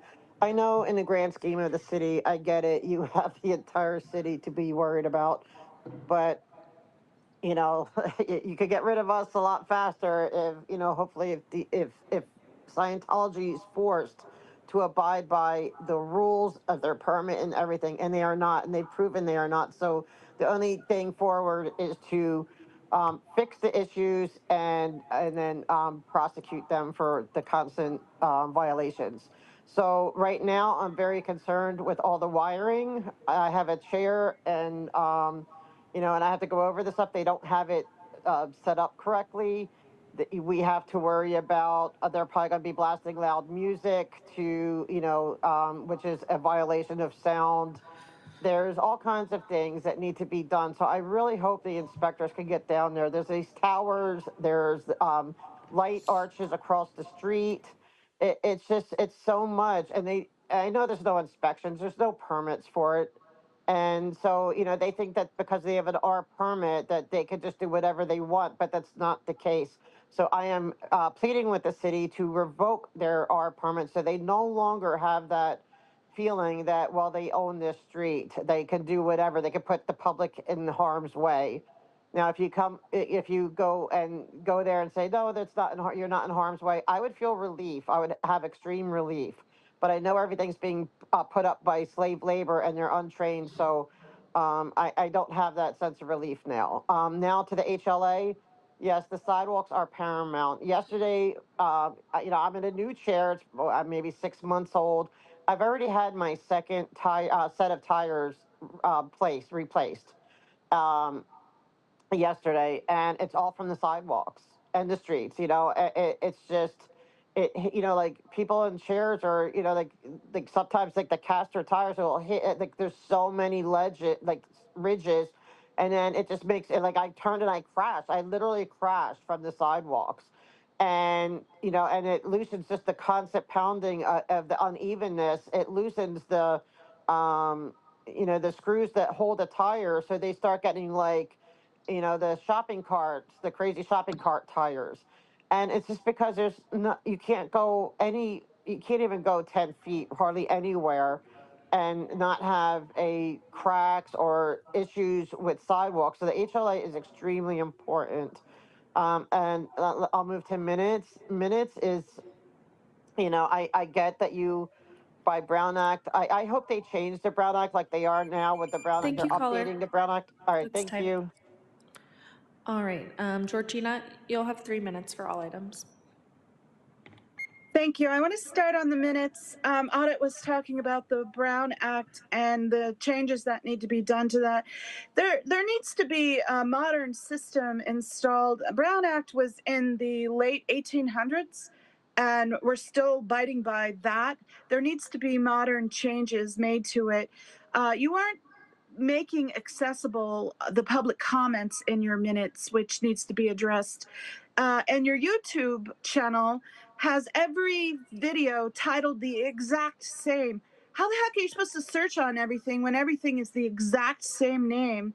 You know, the eyes of the world is watching you today because we're all in mourning for the passing of Lisa McPherson, and we're honoring that today.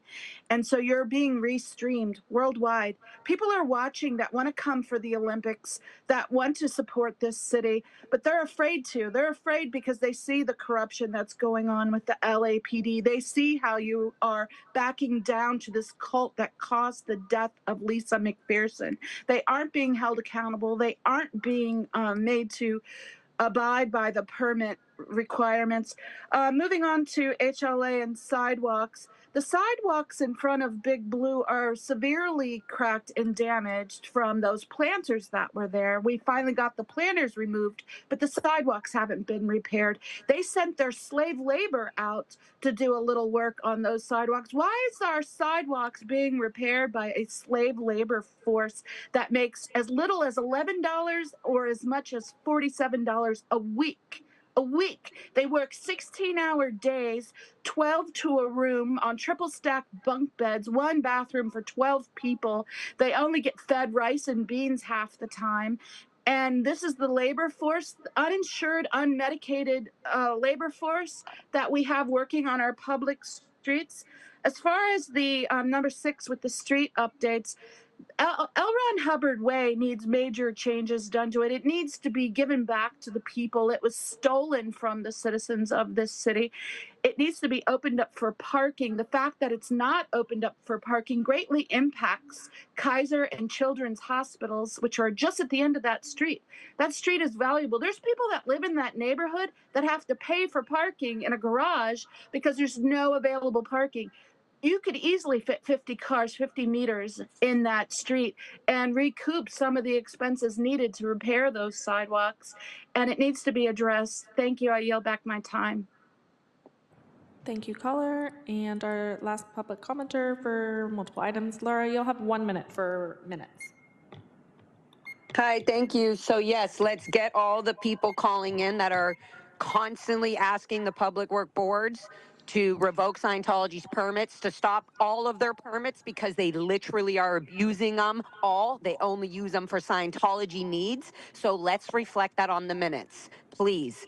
There's been at least, 40 different people over the last year calling in about revoking Scientology's permits. Have you guys revoked one?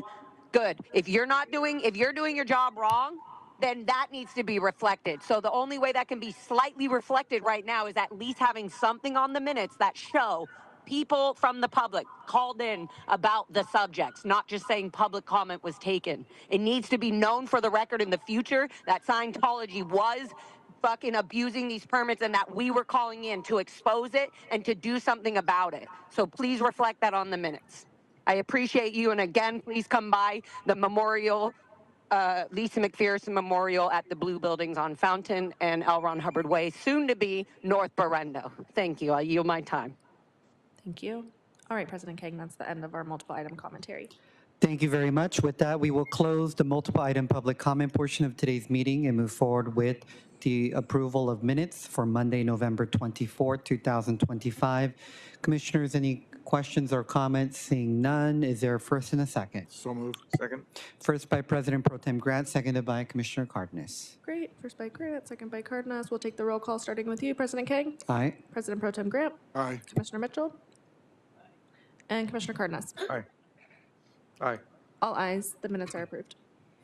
Thank you very much. Before we take HLA appeals, I want to go to item number 6 really quick. It should be a quick presentation. Status update on major upcoming street improvement projects from the Bureau of Street Services.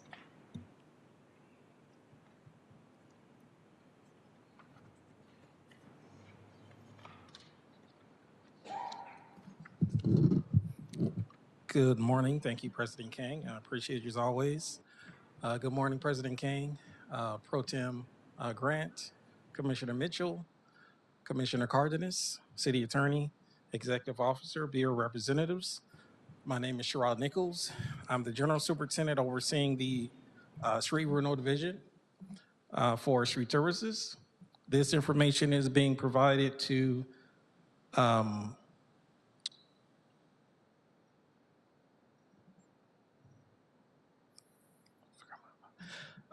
this information is being provided to lessen the delays and to provide information to the community for any major street projects for 25-26.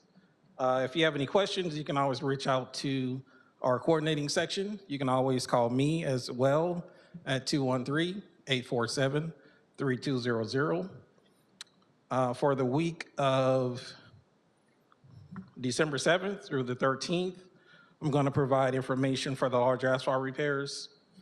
We have approximately 15 locations for 1.10 lane miles. We have communicated with the council offices. We have communicated with DOT for any traffic control assistance, as well as striping concerns. And that concludes my report. Oh, I forgot. So I do have 14 locations that we did complete last week and this week. We have 2 locations in CD13, 1 location in CD5, 1 location in CD11, and another location in CD10. We had 4 locations in CD7. We have 3 locations in CD9 and 2 locations in CD6. So I do have the list here. I want to kind of save time, so I'll just stick with the 14 locations that were completed, and this concludes my report. I will provide photos for next week. All right. Thank you very much. Seeing no other discussion, have a great weekend. Thank you. Thank you. All right, moving on back to item number 1. I know we have single item public comment, but we'll hear that after our presentation. So first I want to bring up our DOT representatives to the podium, and then we'll bring up Mr. Linton as well.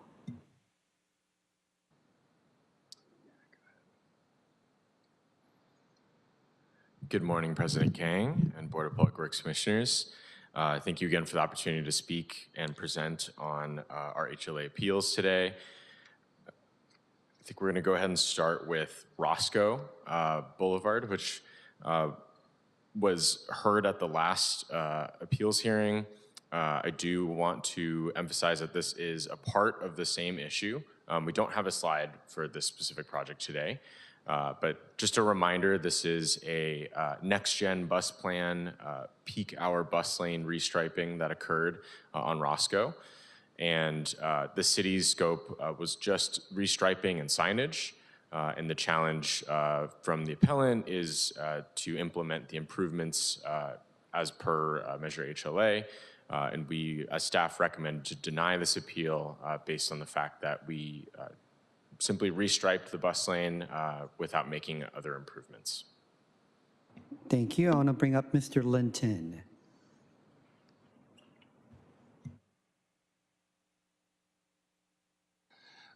So the agenda for Roscoe states appeals filed August 25th and September 8th. Can you clarify what was already decided? The board voted on Roscoe last week. I believe the September 8th, the 2 appeals I submitted on September 8th were already denied by the board. Is that correct, or are those being heard today? Mr. Liu, can you clarify, please? Yes, so it's just to sort of put all of our appeals in the same day and to make sure that we're sort of all on the same page here. August 25th was the appeal that was not on the last agenda. And so September 8th, was it September 8th that wasn't on the last agenda? No, it was August 29th. August 29th was the one that wasn't on the. I didn't file an appeal on August 25th. Okay. On Roscoe. Okay. If there was no appeal filed on August 25th, and if that is an error, I don't want to vote on the item number 1 at this time.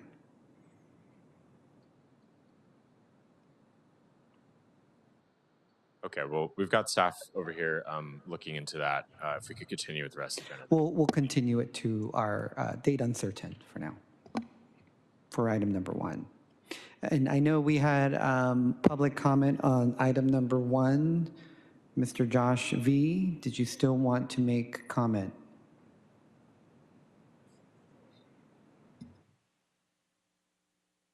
Thank you. Good morning, Board. My name is Josh Vredevo, and I'm one of the primary proponents of Measure HLA. This week, we sent in a letter noting our concerns with the first round of HLA appeals that were heard 2 weeks ago. 5 of these appeals were denied due to the same fundamental disagreement, how to define improvements. For each project, city staff asserted the project is not an improvement project subject to Measure HLA because it involves restriping without making other improvements. Our interpretation and our intention with writing the law is clear. Restriping is only an exemption from HLA when it is not paired with other improvements.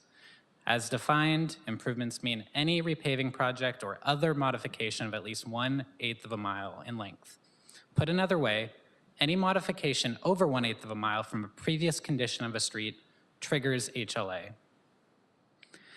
We ask that you correct your interpretation, reopen the appeals heard 2 weeks ago now, and correctly interpret the appeals that are going to be heard today. Thank you. Thank you very much. Since number 1 has been continued, we'll move to item number 2.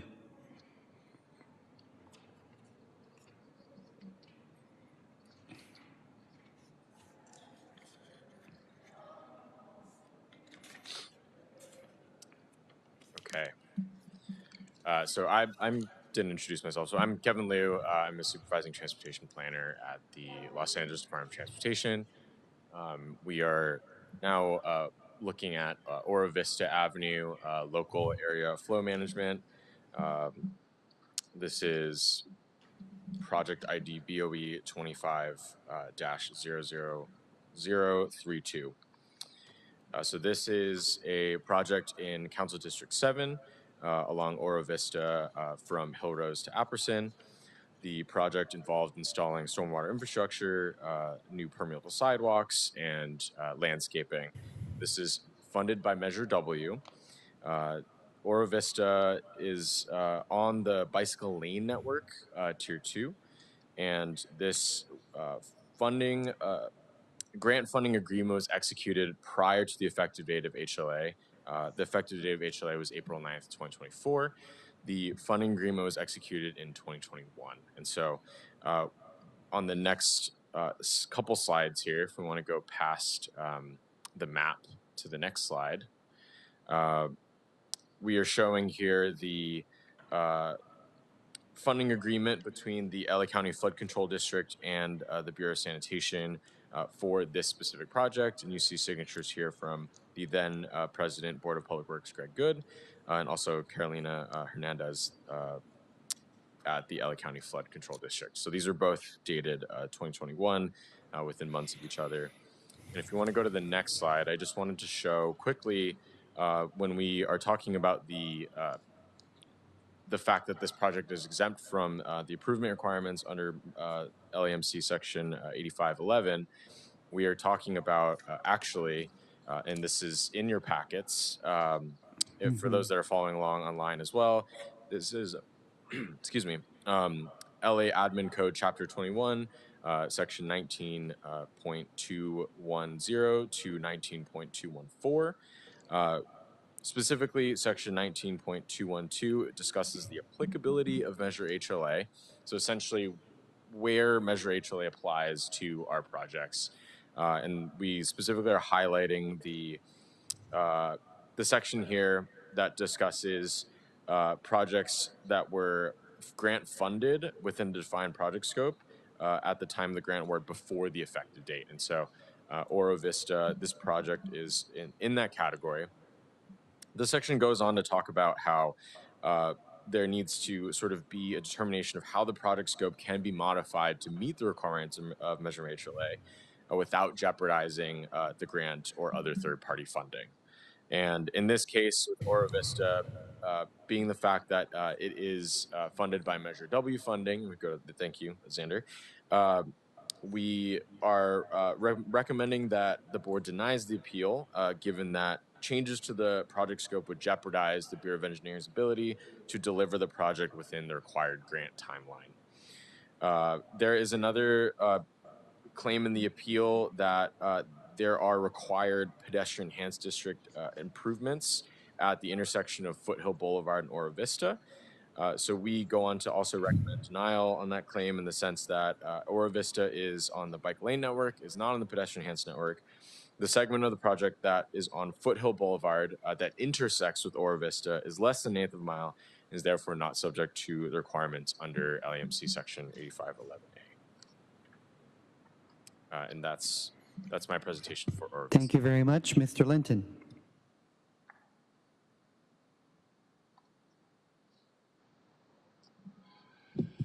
Okay, so this is the Oro Vista project. This is a rainwater management project in Sun Valley. It includes sidewalks, bike sharrows, where the mobility plan calls for actual bike lanes. When I reviewed the city's HLA compliance form for the project, I found it had several errors. The project footprint online includes Foothill Boulevard. The form does not include Foothill Boulevard. So it appears that the city, the other thing is the form said that the bike lanes won't fit. As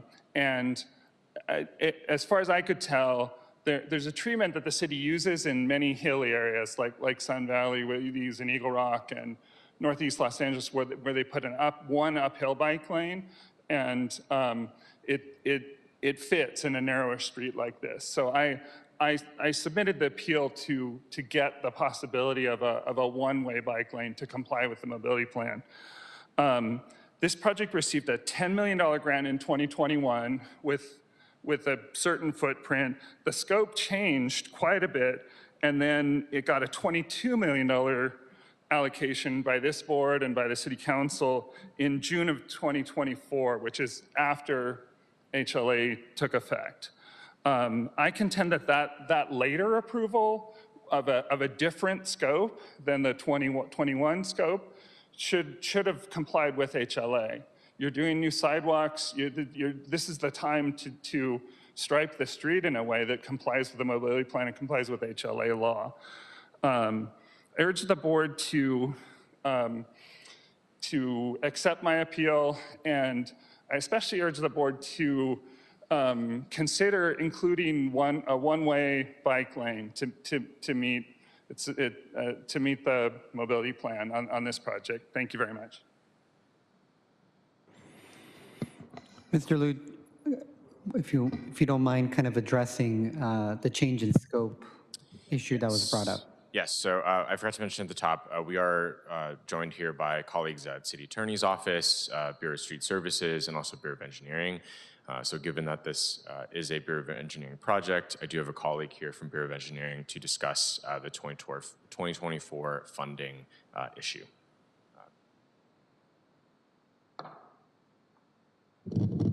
Good morning, Board of Public Works. My name is Ryan Kim. I'm a project engineer for the Old Vista project. I believe the council file that Mr. Linton is referring to was simply for the application for this grant funding, but it was denied in June of 2024. So the funding was not received in 2024, and so the project was funded and grant funding agreements were executed prior to the effective date of Measure HLA. Understood. Commissioners, any other questions or comments on this case, on item number 2? Mr. Linton, did you have anything else to add on number 2? No? Okay. Commissioners, any other questions or comments? I think that clarifies that item. Actually, I wasn't clear about June 2024. Can you restate that, sir? Yes, so just to reiterate, and Ryan, feel free to chime in if I get anything wrong here, but the council file that Mr. Linton, our appellant, is referring to was simply to apply for the funding, and the funding was denied. Oh, so June 2024 funding was denied? Correct. For the 22, was that? Correct. In addition to the original? That was funding from 2021? Correct. Okay, thank you. Got it. Understood. Thank you very much. Commissioner, is there a first and a second for item number 2? So move. Second. First by President Pro Tem Grant, seconded by Commissioner Cardenas. Okay, we'll take the roll call starting with you, President Kay. Aye. President Pro Tem Grant. Aye. Commissioner Mitchell. And Commissioner Cardenas. Aye. All ayes, the item is adopted and carries forthwith. Thank you very much. Moving to item number 3.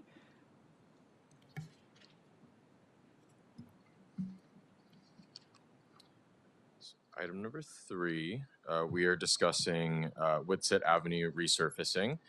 So this is a part of the pavement preservation program. This is in Council District 2 on Whitsett Avenue from Van Owen to Archwood.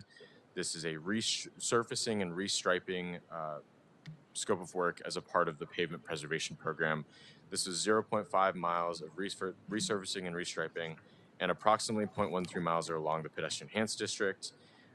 This program is not, or this activity is not exempt from Measure HLA. The project scope does include resurfacing over 1/8 of a mile. And as a result, you'll see on the next slide here, this is good. This is sort of the representation of where the pedestrian enhanced district is along Whitsett. So it does stop at Archwood.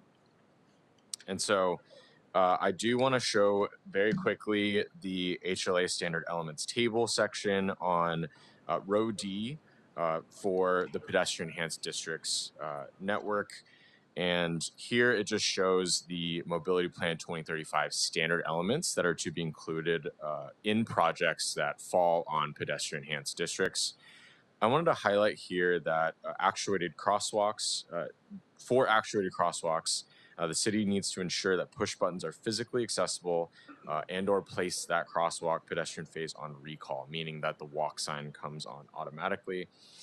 I highlight this specifically because on the next slide, we are recommending to grant the appeal in part. And so I will start from the beginning in that the appellant is claiming that because resurfacing occurred, the city should have installed pedestrian enhanced district improvements along the resurfaced portion of Whitsett. The city did not, and also claiming that the city did not install all PED network improvements, specifically crosswalks along resurfaced segments of the roadway. We as staff are granting the appeal in part in the sense that we had sent out staff, specifically Burris Street Services, so shout out to Burris Street Services, thank you, to go ahead and investigate for the other elements of the pedestrian enhanced district, which are on that section of the table. And so investigation revealed that there were no severe impediments on the sidewalks or crosswalks, there were no missing access ramps, there were no transit stops, and the signal timing were up to current standards. However, staff did identify that there was one pedestrian push button that needs to be upgraded or to be actuated on recall. And so as a result, we are recommending to grant the appeal in part based on the accessible push button issue, and we as staff will work to re-upload this project to the dashboard. Thank you very much. Mr. Linton. The last day for the Board of Public Works to take action on this item was November 30th. If you want, I can walk you through the timeline, or you can skip it. I mean, it's moot. You're past the deadline. Do you want me to tell you the law? So the filing deadline is, quoting Measure HLA law, the city's ordinance, quote, no later than 30 calendar days following the reporting of the determination on the mobility plan dashboard. So that 30 days began the day the ordinance took effect, which was August 18th. So the public had 30 days to file appeals. The appeals closed on September 17th for this item. At that point, the appeal is in your court, Board of Public Works, and per the city ordinance, quote, within 60 calendar days of the expiration of the deadline to file an appeal under this section, the board shall hear and decide the matter, or upon determination that a good cause exists, may continue the matter for up to 15 calendar days. So from the September 17th deadline, the board had 60 calendar days to hear the appeal. That takes you to November 16th. And then if you continue it, that takes you to November 30th. Thank you. Other than the timeline, Mr. Linton, did you have anything else you wanted to add? My legal counsel suggested that I only focus on the timeline. I can answer questions on the timeline if you want. Okay. Thank you very much. Mr. Liu, if you want to come back and address the timeline issue. Yes, so I will go ahead and tap in my city attorney colleague, Ted Jordan.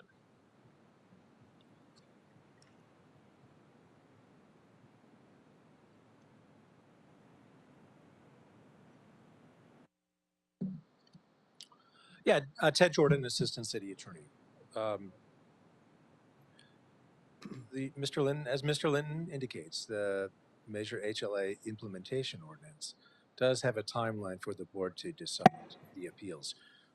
Because there was a glitch with when the mailed notice was sent to Mr. Linton, that's why we're having the hearing today, because we wanted to provide Mr. Linton the full amount of notice that the ordinance calls for, which has been done. The going beyond the deadline of the ordinance doesn't deprive the boards the ability to consider Mr. Linton's appeal, deny the appeal, grant the appeal. And in this case, it's being granted in part.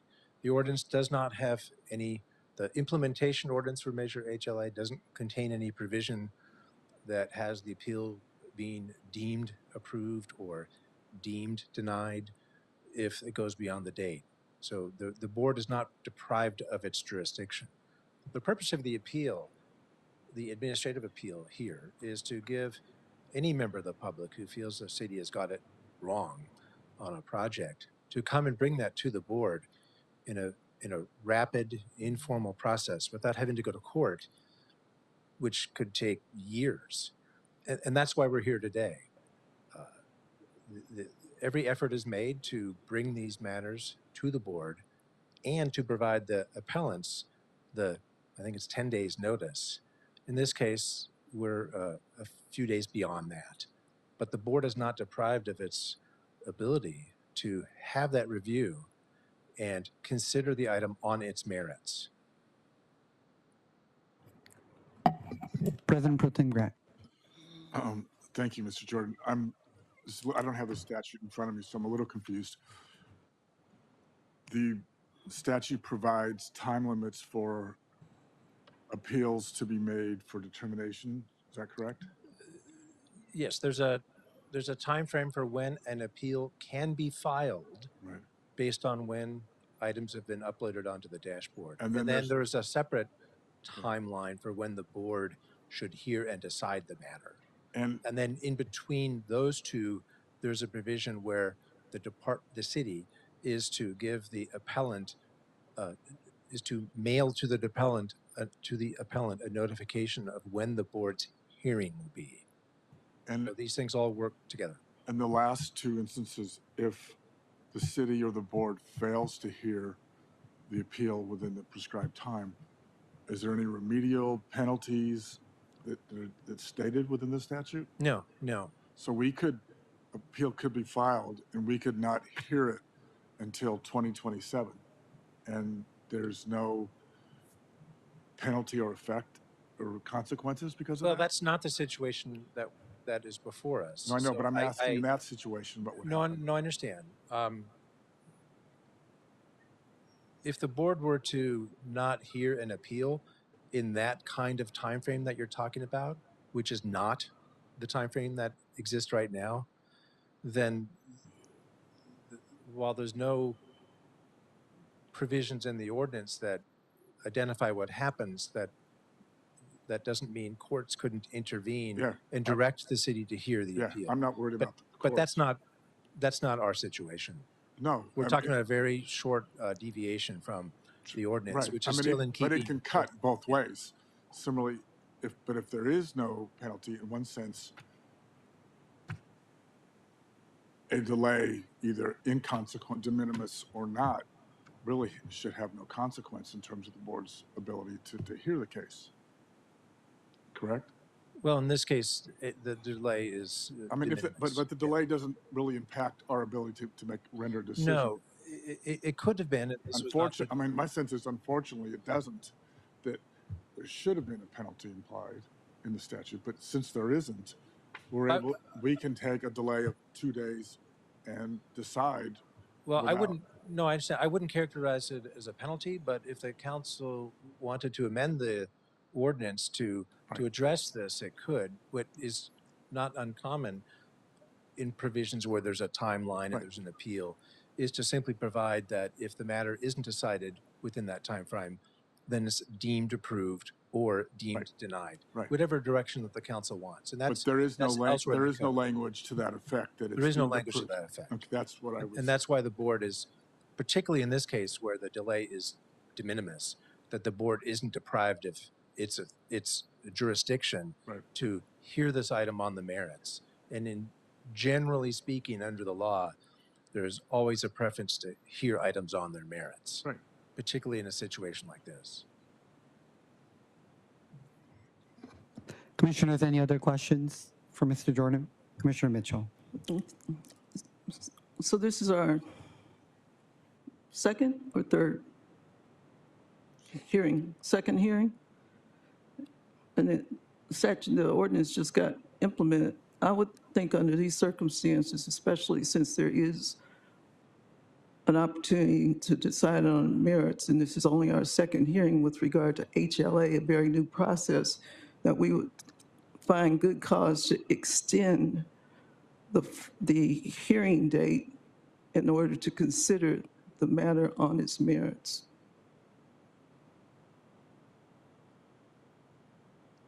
In which case, I'm making a motion to that effect.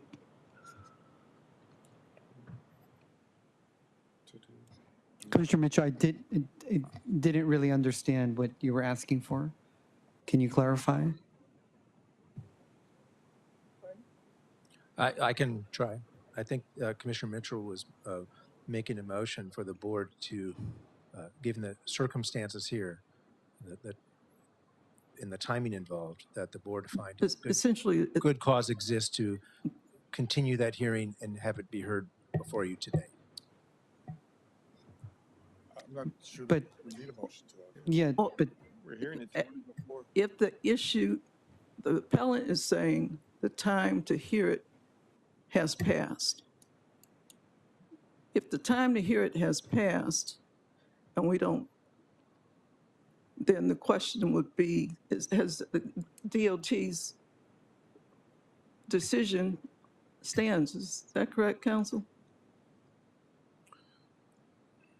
There is no provision in the implementation ordinance that dictates what the outcome of the appeal is, should the board not hear the appeal. There is no, you're saying there's nothing. There is no provision for that. It is neither deemed approved nor is it deemed denied. So and that's not uncommon in the city's code for there to be appeal hearing time limits without express language that dictates what happens should the appeal hearing deadline not be met. So there is language in this ordinance that says that upon a determination that good cause exists, the board may continue the matter for up to 15 calendar days. Now we're out a little bit past that. That's where, but the ordinance does not deprive the board of its ability to hear the appeal on its merits. So what I'm suggesting is that we find good cause to extend the time for hearing in order to, because this is a new process, this is only the second hearing of HLA appeals pursuant to the ordinance, we find good cause to extend the time for a hearing and decide the matter on its merits. And I believe the record supports that finding. And that's why I'm suggesting that I think there should be a motion, but I defer. But Mr. Jordan, don't we have the ability to make that determination today? Yes, you do. Yeah. And I believe that's what Commissioner Mitchell is asking the board to make today, is that determination. Yes. So I'm comfortable with hearing the merits of the case today and making that final determination today. So is that a second? Is there, I mean, we can make a motion. Just I made a motion. Are you seconding the motion? I'll second it. I don't know if that's necessary. It would be my recommendation that you go ahead and more formally make that determination in the manner that Commissioner Mitchell has suggested. Yeah, but in terms of procedure, we make the motion to find good cause and extend the time for hearing so we can decide on the merits.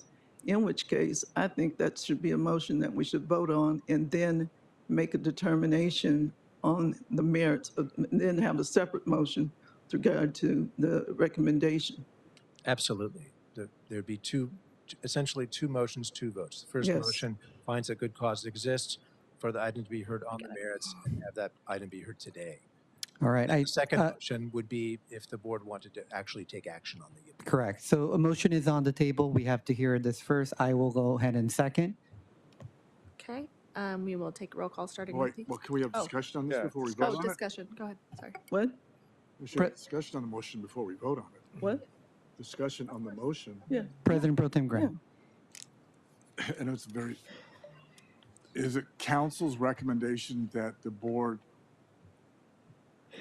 make a finding that cases where the time limits for appeal have been exceeded, that we still have the, No, for hearing.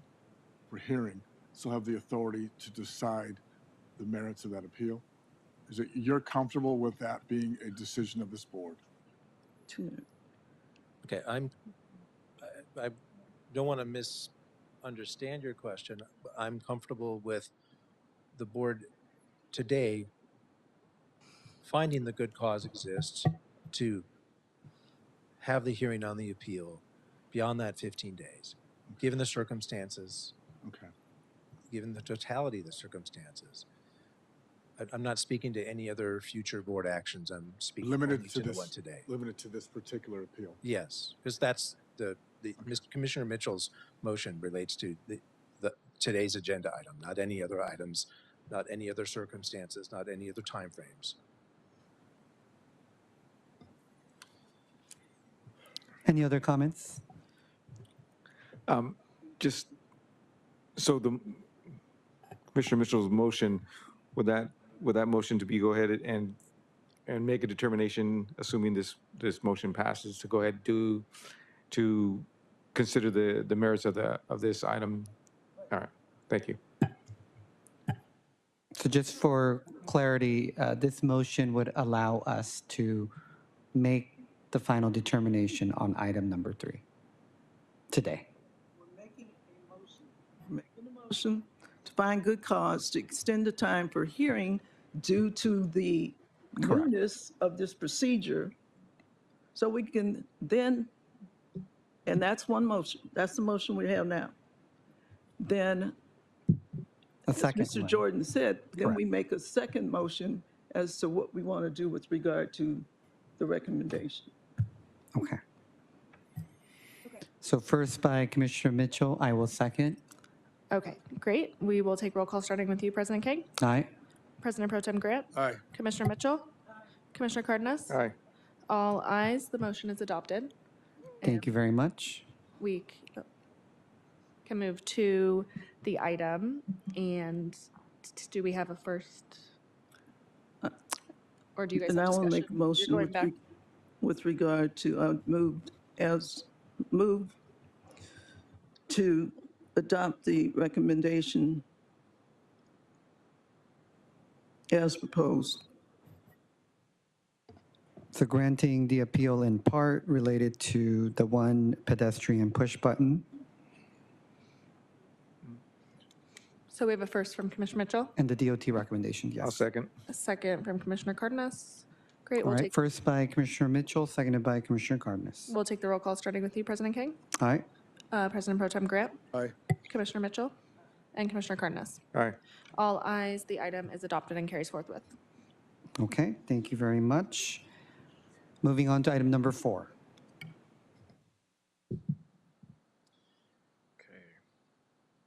Item number 4 is with regards to the Melrose Peak Hour Lane Removal Project, and the appeal filed on September 24th, 2025. And so this project is in Council District 13 along Melrose Avenue between Vermont Avenue and Virgil Avenue, is a restriping of peak hour lanes to full-time parking lanes. More information about this program can be found on LADOT's website. We do have sort of a larger page that is talking about the other scopes of work for peak hour lane removal, if you are curious. For this project specifically along Melrose, there were 0.27 miles of restriping along a pedestrian enhanced district and a neighborhood enhanced network. We assert that this project is exempt from the requirements of Measure HLA due to restriping without making other improvements. I do want to show quickly the different networks that are along Melrose and the restriping that occurred. So again, that's the PED, the Pedestrian Enhanced District, and the Neighborhood Enhanced Network. I quickly also wanted to show the HLA standard elements table again for your reference, specifically row C, the Neighborhood Enhanced Network, Tier 2. And so as decided by the Street Standards Committee, this standard element is, this network does not have standard elements that are required by Measure HLA, as the NEN is not a part of the Enhanced Complete Street System. And so I mentioned that to say that we do have PED and NEN, but in this case, PED is the only network that has standard elements. And then I quickly wanted to show just a sign for reference here. This is what we're talking about when we're talking about peak hour lanes, right? And we are in the process of removing the lanes and the signage in order to, and updating them, I should say, to make them more consistent and safe for all commuters. And then quickly showing a topic that we've talked about a lot, but I wanted to make sure that we're highlighting the language in LA Admin Code, Chapter 21, Section 19.211, that is discussing the restriping of the road without making other improvements, and really just underscoring this last piece about restriping the road to be consistent with the mobility plan as well. And so moving on to a recommendation, DOT recommends that we deny this appeal as we are here with the peak hour lane program, restriping the street from part-time parking lanes into full-time parking lanes, and that does not constitute improvement under LAMC section 8511A.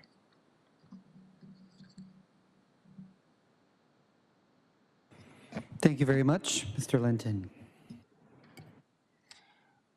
Hello.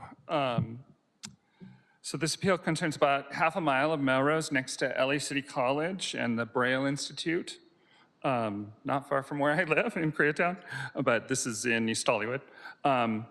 The staff report, as Kevin Liu has stated, the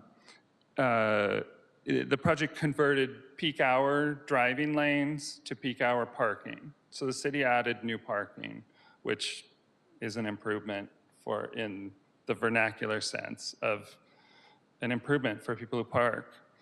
So the city's calling this project restriping, but it actually didn't even restripe. It scraped existing striping without restriping between Virgil and Vermont. The project, the city chose to privilege drivers and parking over protected bike lanes and walk improvements that are in the city's mobility plan. And when the city makes modifications, like adding parking, Measure HLA requires the city to implement the city's plan. You can't just add parking contrary to your plan when the plan calls for protected bike lanes. You can't just fill the space where the bike lanes would be with parking. So I urge the board to approve my appeal as staff's justification is incorrect. This is an improvement. This triggers HLA. Thank you very much, Mr. Liu. Were there any specific questions with regards to this? Can you address the parking element that was addressed? Yes. So as this board has heard before, we are with the peak hour lane program restriping, right? So we are restriping the street, and in this case, adding full-time parking is a similar activity, and we are not making other improvements. So I guess I don't really have a lot more to add to our staff recommendation that turning part-time parking to full-time parking does not constitute an improvement. Thank you. So just for clarification, there was, as stated in the picture, I guess there was existing parking. So you're saying you just restriped it? Or From part-time into full-time. full-time, from part-time to full-time. Correct. And Mr. Linton, you're advocating that that is a major improvement that does trigger HLA. I think in a vernacular sense, like adding parking is an improvement. It's a change of the street. It's a modification. It's an improvement under HLA law, under plain English. You know, the city went in and put cars in the space where the plan called for bikes. Commissioners, any other questions or comments related to item number 4?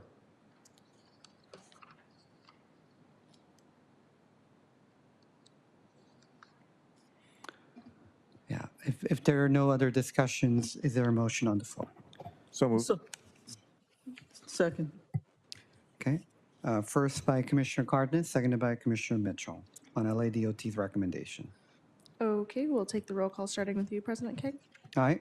President Pro Tem Grant. Aye. Commissioner Mitchell. Aye. And Commissioner Cardenas. Aye. All ayes, the item is adopted and carries forthwith. Thank you. Moving on to item number 5. Thank you, Commissioners. This is item number 5, the appeal of the peak hour lane removal project on Pico westbound. This is filed October 16th. So this project occurred in Council District 5 on West Pico Boulevard, westbound from Overland to Sepulveda. This was another restriping of peak hour lanes. This time we're turning peak hour parking, we're getting rid of the peak hour parking to turn into full-time travel lanes. So 100% full-time travel lanes, so no parking in that lane. The project length was 0.68 miles along the pedestrian enhanced district and the bike lane network tier 3 and the transit enhanced network moderate plus. And so in this instance, staff is recommending an exemption from the requirements under Measure HLA, again, due to restriping without making other improvements. And we have a map here just showing the street segment. This is a very, important corridor for the city. We do have pedestrian enhanced district, bicycle lane network tier 3, and transit enhanced network moderate plus. And so to elaborate on those, I did want to show some visuals and again, reference the HLA standard elements table. Row B defines the bicycle lane network standard elements for both tier 2 and tier 3. So you'll see those are either class 2 bikeways, and you'll see on the bottom image here, the bikeways classification. And so it's a, sharing the same right of way as, in the same grade as current traffic and travel lanes. But it's sort of adding markings and striping in order to demarcate the lane for travel for bikes as opposed to other general vehicles. And so on the right here, we're also showing the other potential standard element, which is a shared bus bike lane. In this instance, in the HLA standard elements, there is a sort of clarification in that the shared bus bike lane must be available for full time at all times to be able to be consistent with the bicycle lane network standard elements. And then lastly, we're talking about the transit enhanced network moderate plus as well. I've highlighted here moderate plus indicates peak hour bus lane. And so moving on to recommendations from staff, LADOT is recommending that the board denies the appeal in that the restriping of the street from part-time travel lanes to full-time travel lanes is not an improvement under LAMC section 8511A. It is simply a change in use. And so, thank you.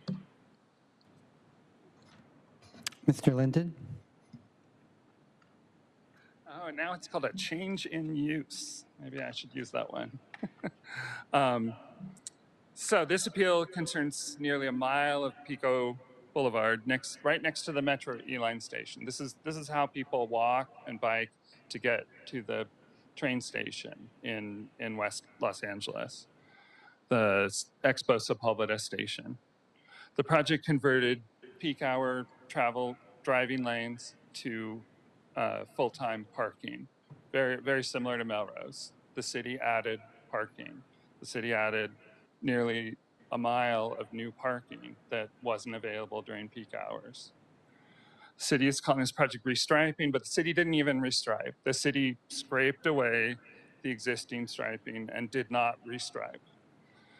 The city, again, chose to privilege drivers and parking over bus lanes, bike lanes, and pedestrian improvements, which were already approved in the city's 2015 mobility plan.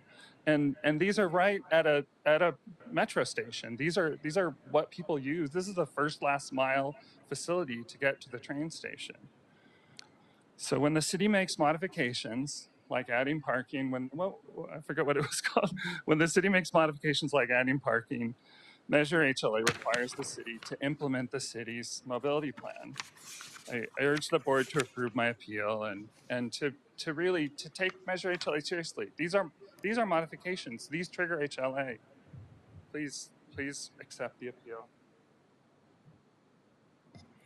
Thank you very much. Mr. Liu, commissioners, any questions? Commissioner Cardenas.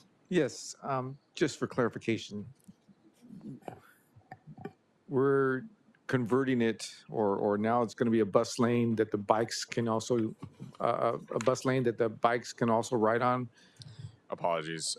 It might have been confusing to sort of discuss all the standard elements here. So the project itself is just converting the peak hour lane. It's not creating a bus lane. So I did show that Transit Enhanced Network Moderate Plus slide in order to just define what that means, because we're including it on a slide. So I just want to make sure that you all are aware of what that standard element is. In this case, the project scope does not include that element because this program or this project specifically is exempt from Measure HLA due to restriping without making other improvements.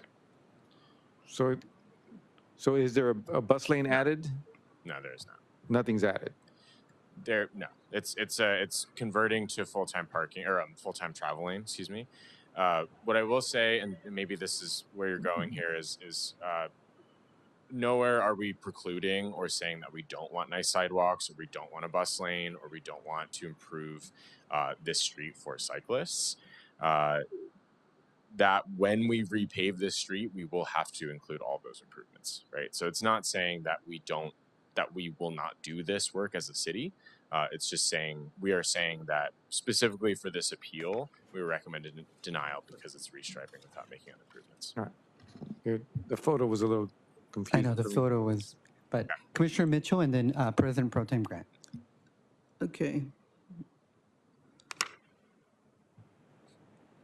If I understand it correctly, this is just like the one we just did with regard to the peak hour lane. In other words, removing the peak hour lane removal. And we're just striping. Is that same thing with parking? Correct. But because there are this location specifically between Overland and Sepulveda, where there is no transit, but south on Exposition, which is further, it has nothing to do with this depiction. It's just basically buses going up and down Pico. There's no Expo line is on Exposition, which is south of that location, correct? That's correct, yes. All right. So all we're doing is taking out the peak hour lane, but there are, and this is just the illustration to show that the only thing we're doing is restriping, but we're showing the other elements that exist at that location between Overland and Sepulveda on Pico, correct? Correct. And so this illustration for the bicycle lane with the buses and all that kind of stuff, that's nothing that we're doing as part of this project, but because there are those other elements, that's just an illustration of what could be, because otherwise, right? Correct, yes. for a Tier 3 bicycle lane, as well as the transit enhanced network. It's close to transit, but the transit specifically, there's a bus lane, not anything connected to the light rail south of there, correct? Correct. It is for the Transit Enhanced Network Modern Plus, it is a peak hour bus lane. And yes, these illustrations are simply here to demonstrate examples of these treatments under the standard elements. It is to share what the mobility plan envisions for this street. It is not to imply that this project specifically includes those elements in its scope. So is this picture that talks about peak hour bus lane that Mr. Linton provided as part of his appeal, I'm assuming?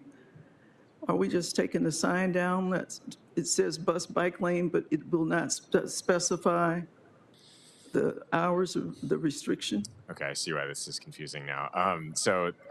This was not provided as a part of this appeal. This is images. That's just an illustration. Generally, it's not part of this. Okay, These I'm are sorry. just searched. And so, no, in this instance, the peak hour lane removal program is not attempting to remove bus lanes. Okay, all right. It's simply for the peak hour parking. So if you would like, there is a website, a DOT website that explains a little bit more about the program, and it's to remove the peak hour parking designations specifically. And so you'll see every one of these projects that we've talked about is converting peak hour parking into something else, whether it's full-time parking or full-time travel or bus lanes. So we're going, the delta is existing conditions were peak hour parking, and the sort of new condition is something that's a little bit more consistent and is safer. Thank you. And then we have a question from President Pro Tem Grant. So, as been mentioned before, this is a whole new endeavor we're undertaking, and as often is the case with statutes and contracts, there's ambiguity in the language that has yet to be determined. And I do want to at least appreciate Mr. Linton's efforts in this area to at least sort of raise issues for us to ponder and figure out and struggle with. To that end, and I don't know who can answer this or if we can get an opinion from the City Attorney's Office, the difference between striping, restriping, and removal of striping. And are they the same thing? And then, you know, if they are, then I think that covers a broad range of activities and street improvements. If they're not, then I think we'd have to look at some of these issues a little bit differently. I will go ahead and tap in. It doesn't have to be, you know, but I think at some point it would benefit the board in our deliberations about understanding, is there a distinction? Is there a distinction without distinction without a difference, or whatever the terminology, or is it important to understand the difference as future measures come or appeals come before the board? Okay, understood. So what I'm hearing is a request for sort of us to clarify that in the future, not necessarily right now. Okay, understood. The authority, I didn't see the papers provided to us, the whole appeals process and what the authority of the board is it to decide the appeal? Is it to decide, as Commissioner Mitchell's motion was, in fact, certain aspects of the statute that have been undefined? So that as well. Understood. I'll make sure to forward. So that's under LAMC section 8512, I believe. Yeah. So I'll make sure to include that in the next, or I'll make sure that you all have that. Mr. Jordan, did you have something to add? Yeah, just to supplement the presentation. Measure HLA, we think of it as section 8511, because that's where part of the initiative ordinance was codified. The initiative ordinance itself has other provisions that are not codified in the municipal code.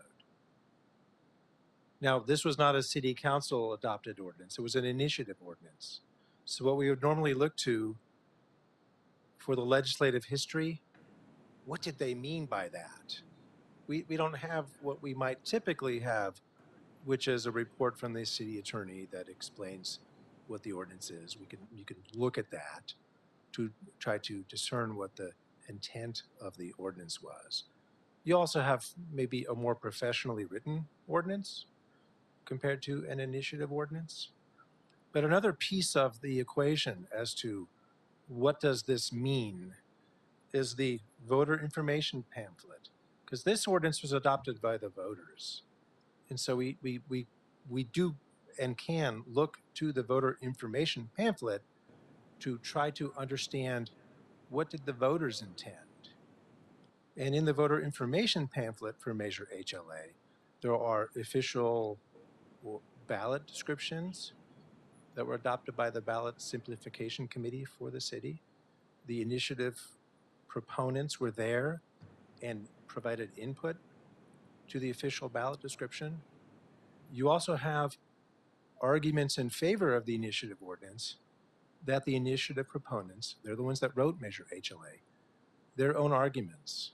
So if I can read a part of the argument in favor of Measure HLA, it's short, I'll just read this part to you. How does Measure HLA work? The city of Los Angeles resurfaces hundreds of miles of streets per year for routine maintenance and repairs. This work is already done in the city's budget. If Measure HLA passes, when a street is resurfaced, mobility plan improvements would be included. There's other language in the voter information pamphlet.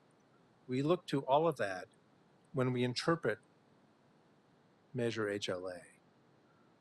We're not changing Measure HLA when the city adopted what we refer to as the implementation ordinance. Section 8512 comes right after 8511.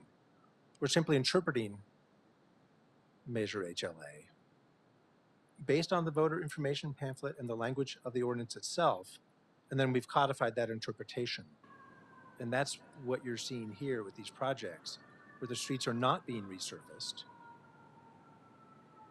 As the information pamphlet suggests, when a street is resurfaced, the improvements are made. And there are changes in use of the road being made by the striping. So the staff will get back and address the questions that you had about striping, restriping, all of that. But I just want to put Measure HLA into the context of how it is to be interpreted. And that interpretation is reflected into the implementation ordinance that the council asked us to prepare. And you're seeing the impacts of that in these appeals and the recommendations being made in the appeals. I just wanted to provide that greater context. Thank you for that. Commissioners, any other questions? Commissioner Mitchell. Ready for a motion? No more questions. All right.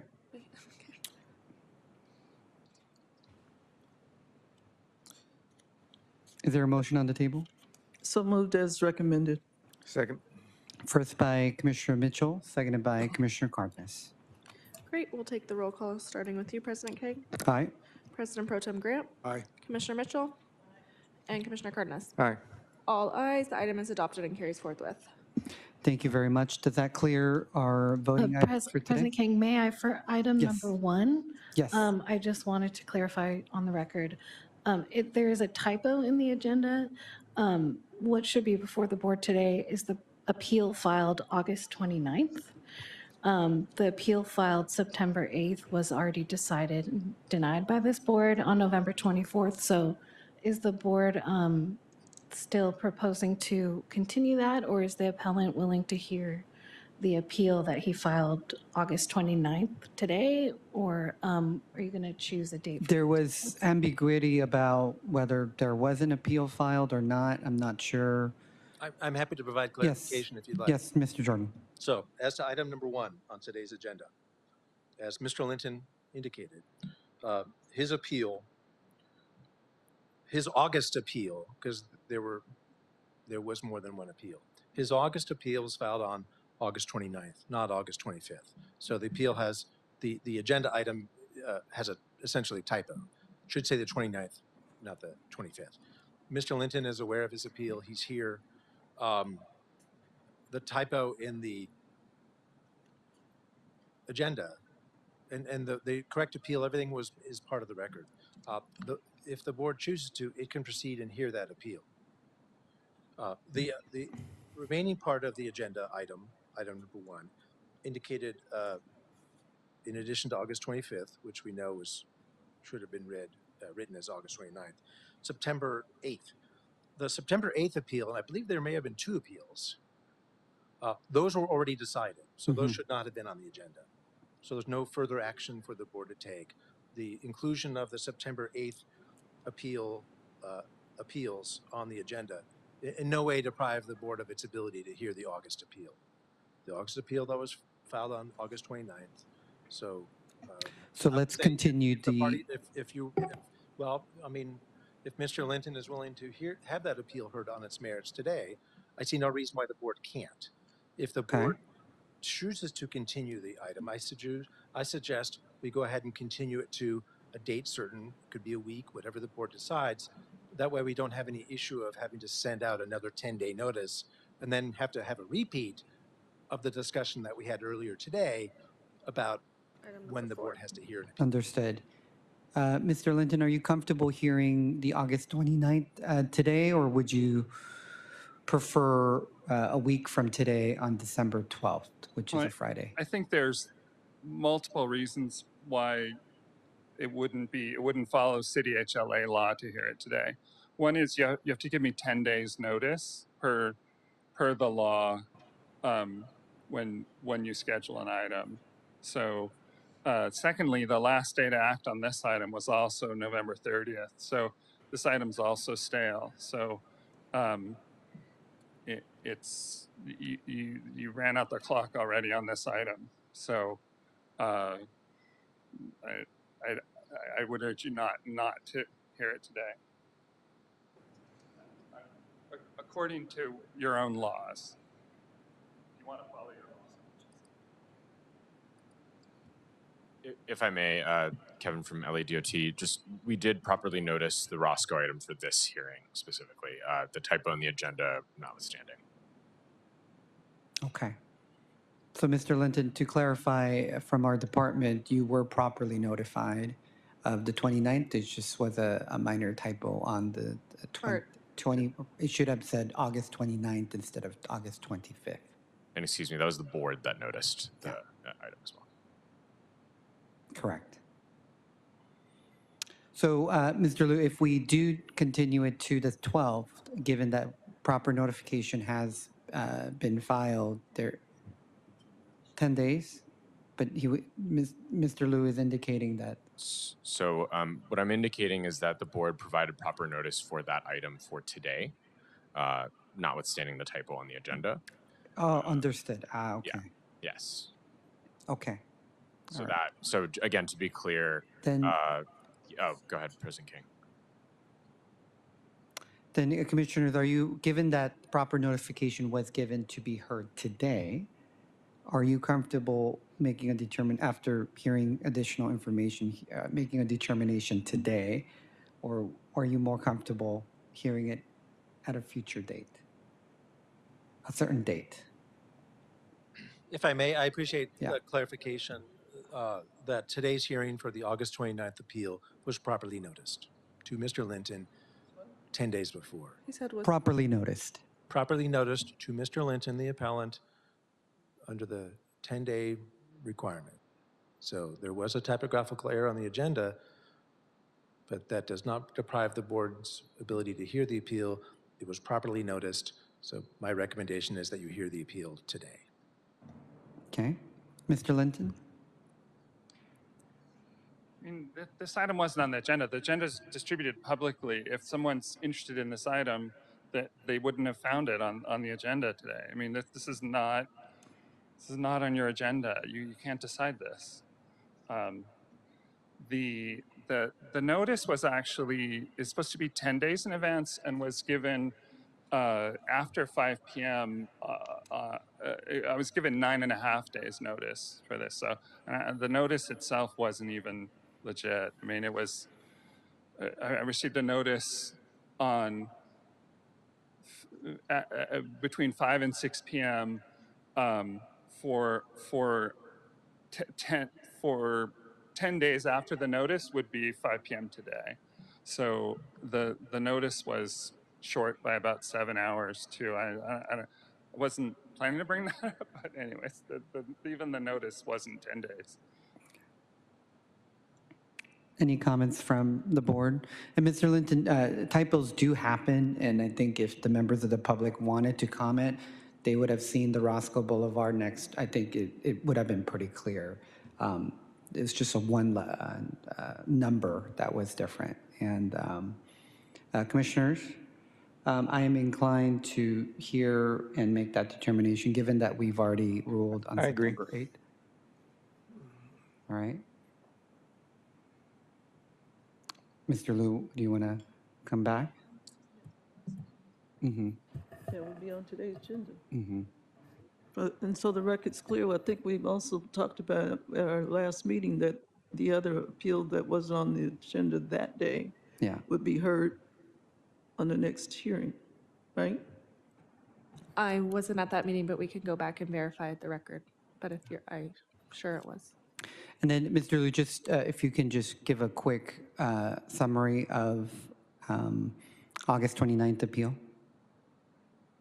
Yes. So this is an appeal of the Roscoe Next-Gen bus peak hour bus lanes that were striped along Roscoe.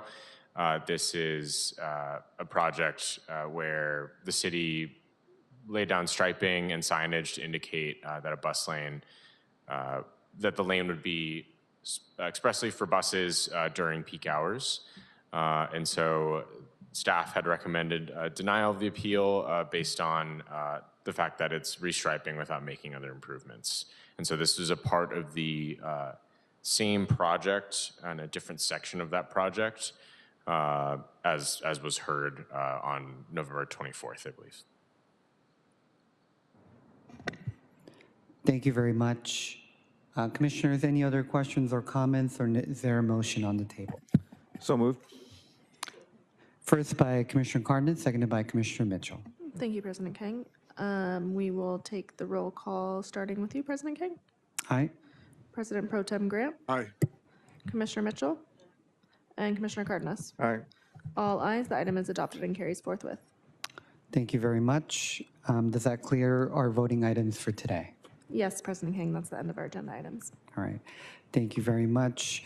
The next meeting of the Board of Public Works will be on Monday, December 8, 2025. The meeting is now adjourned at 12:35 p.m.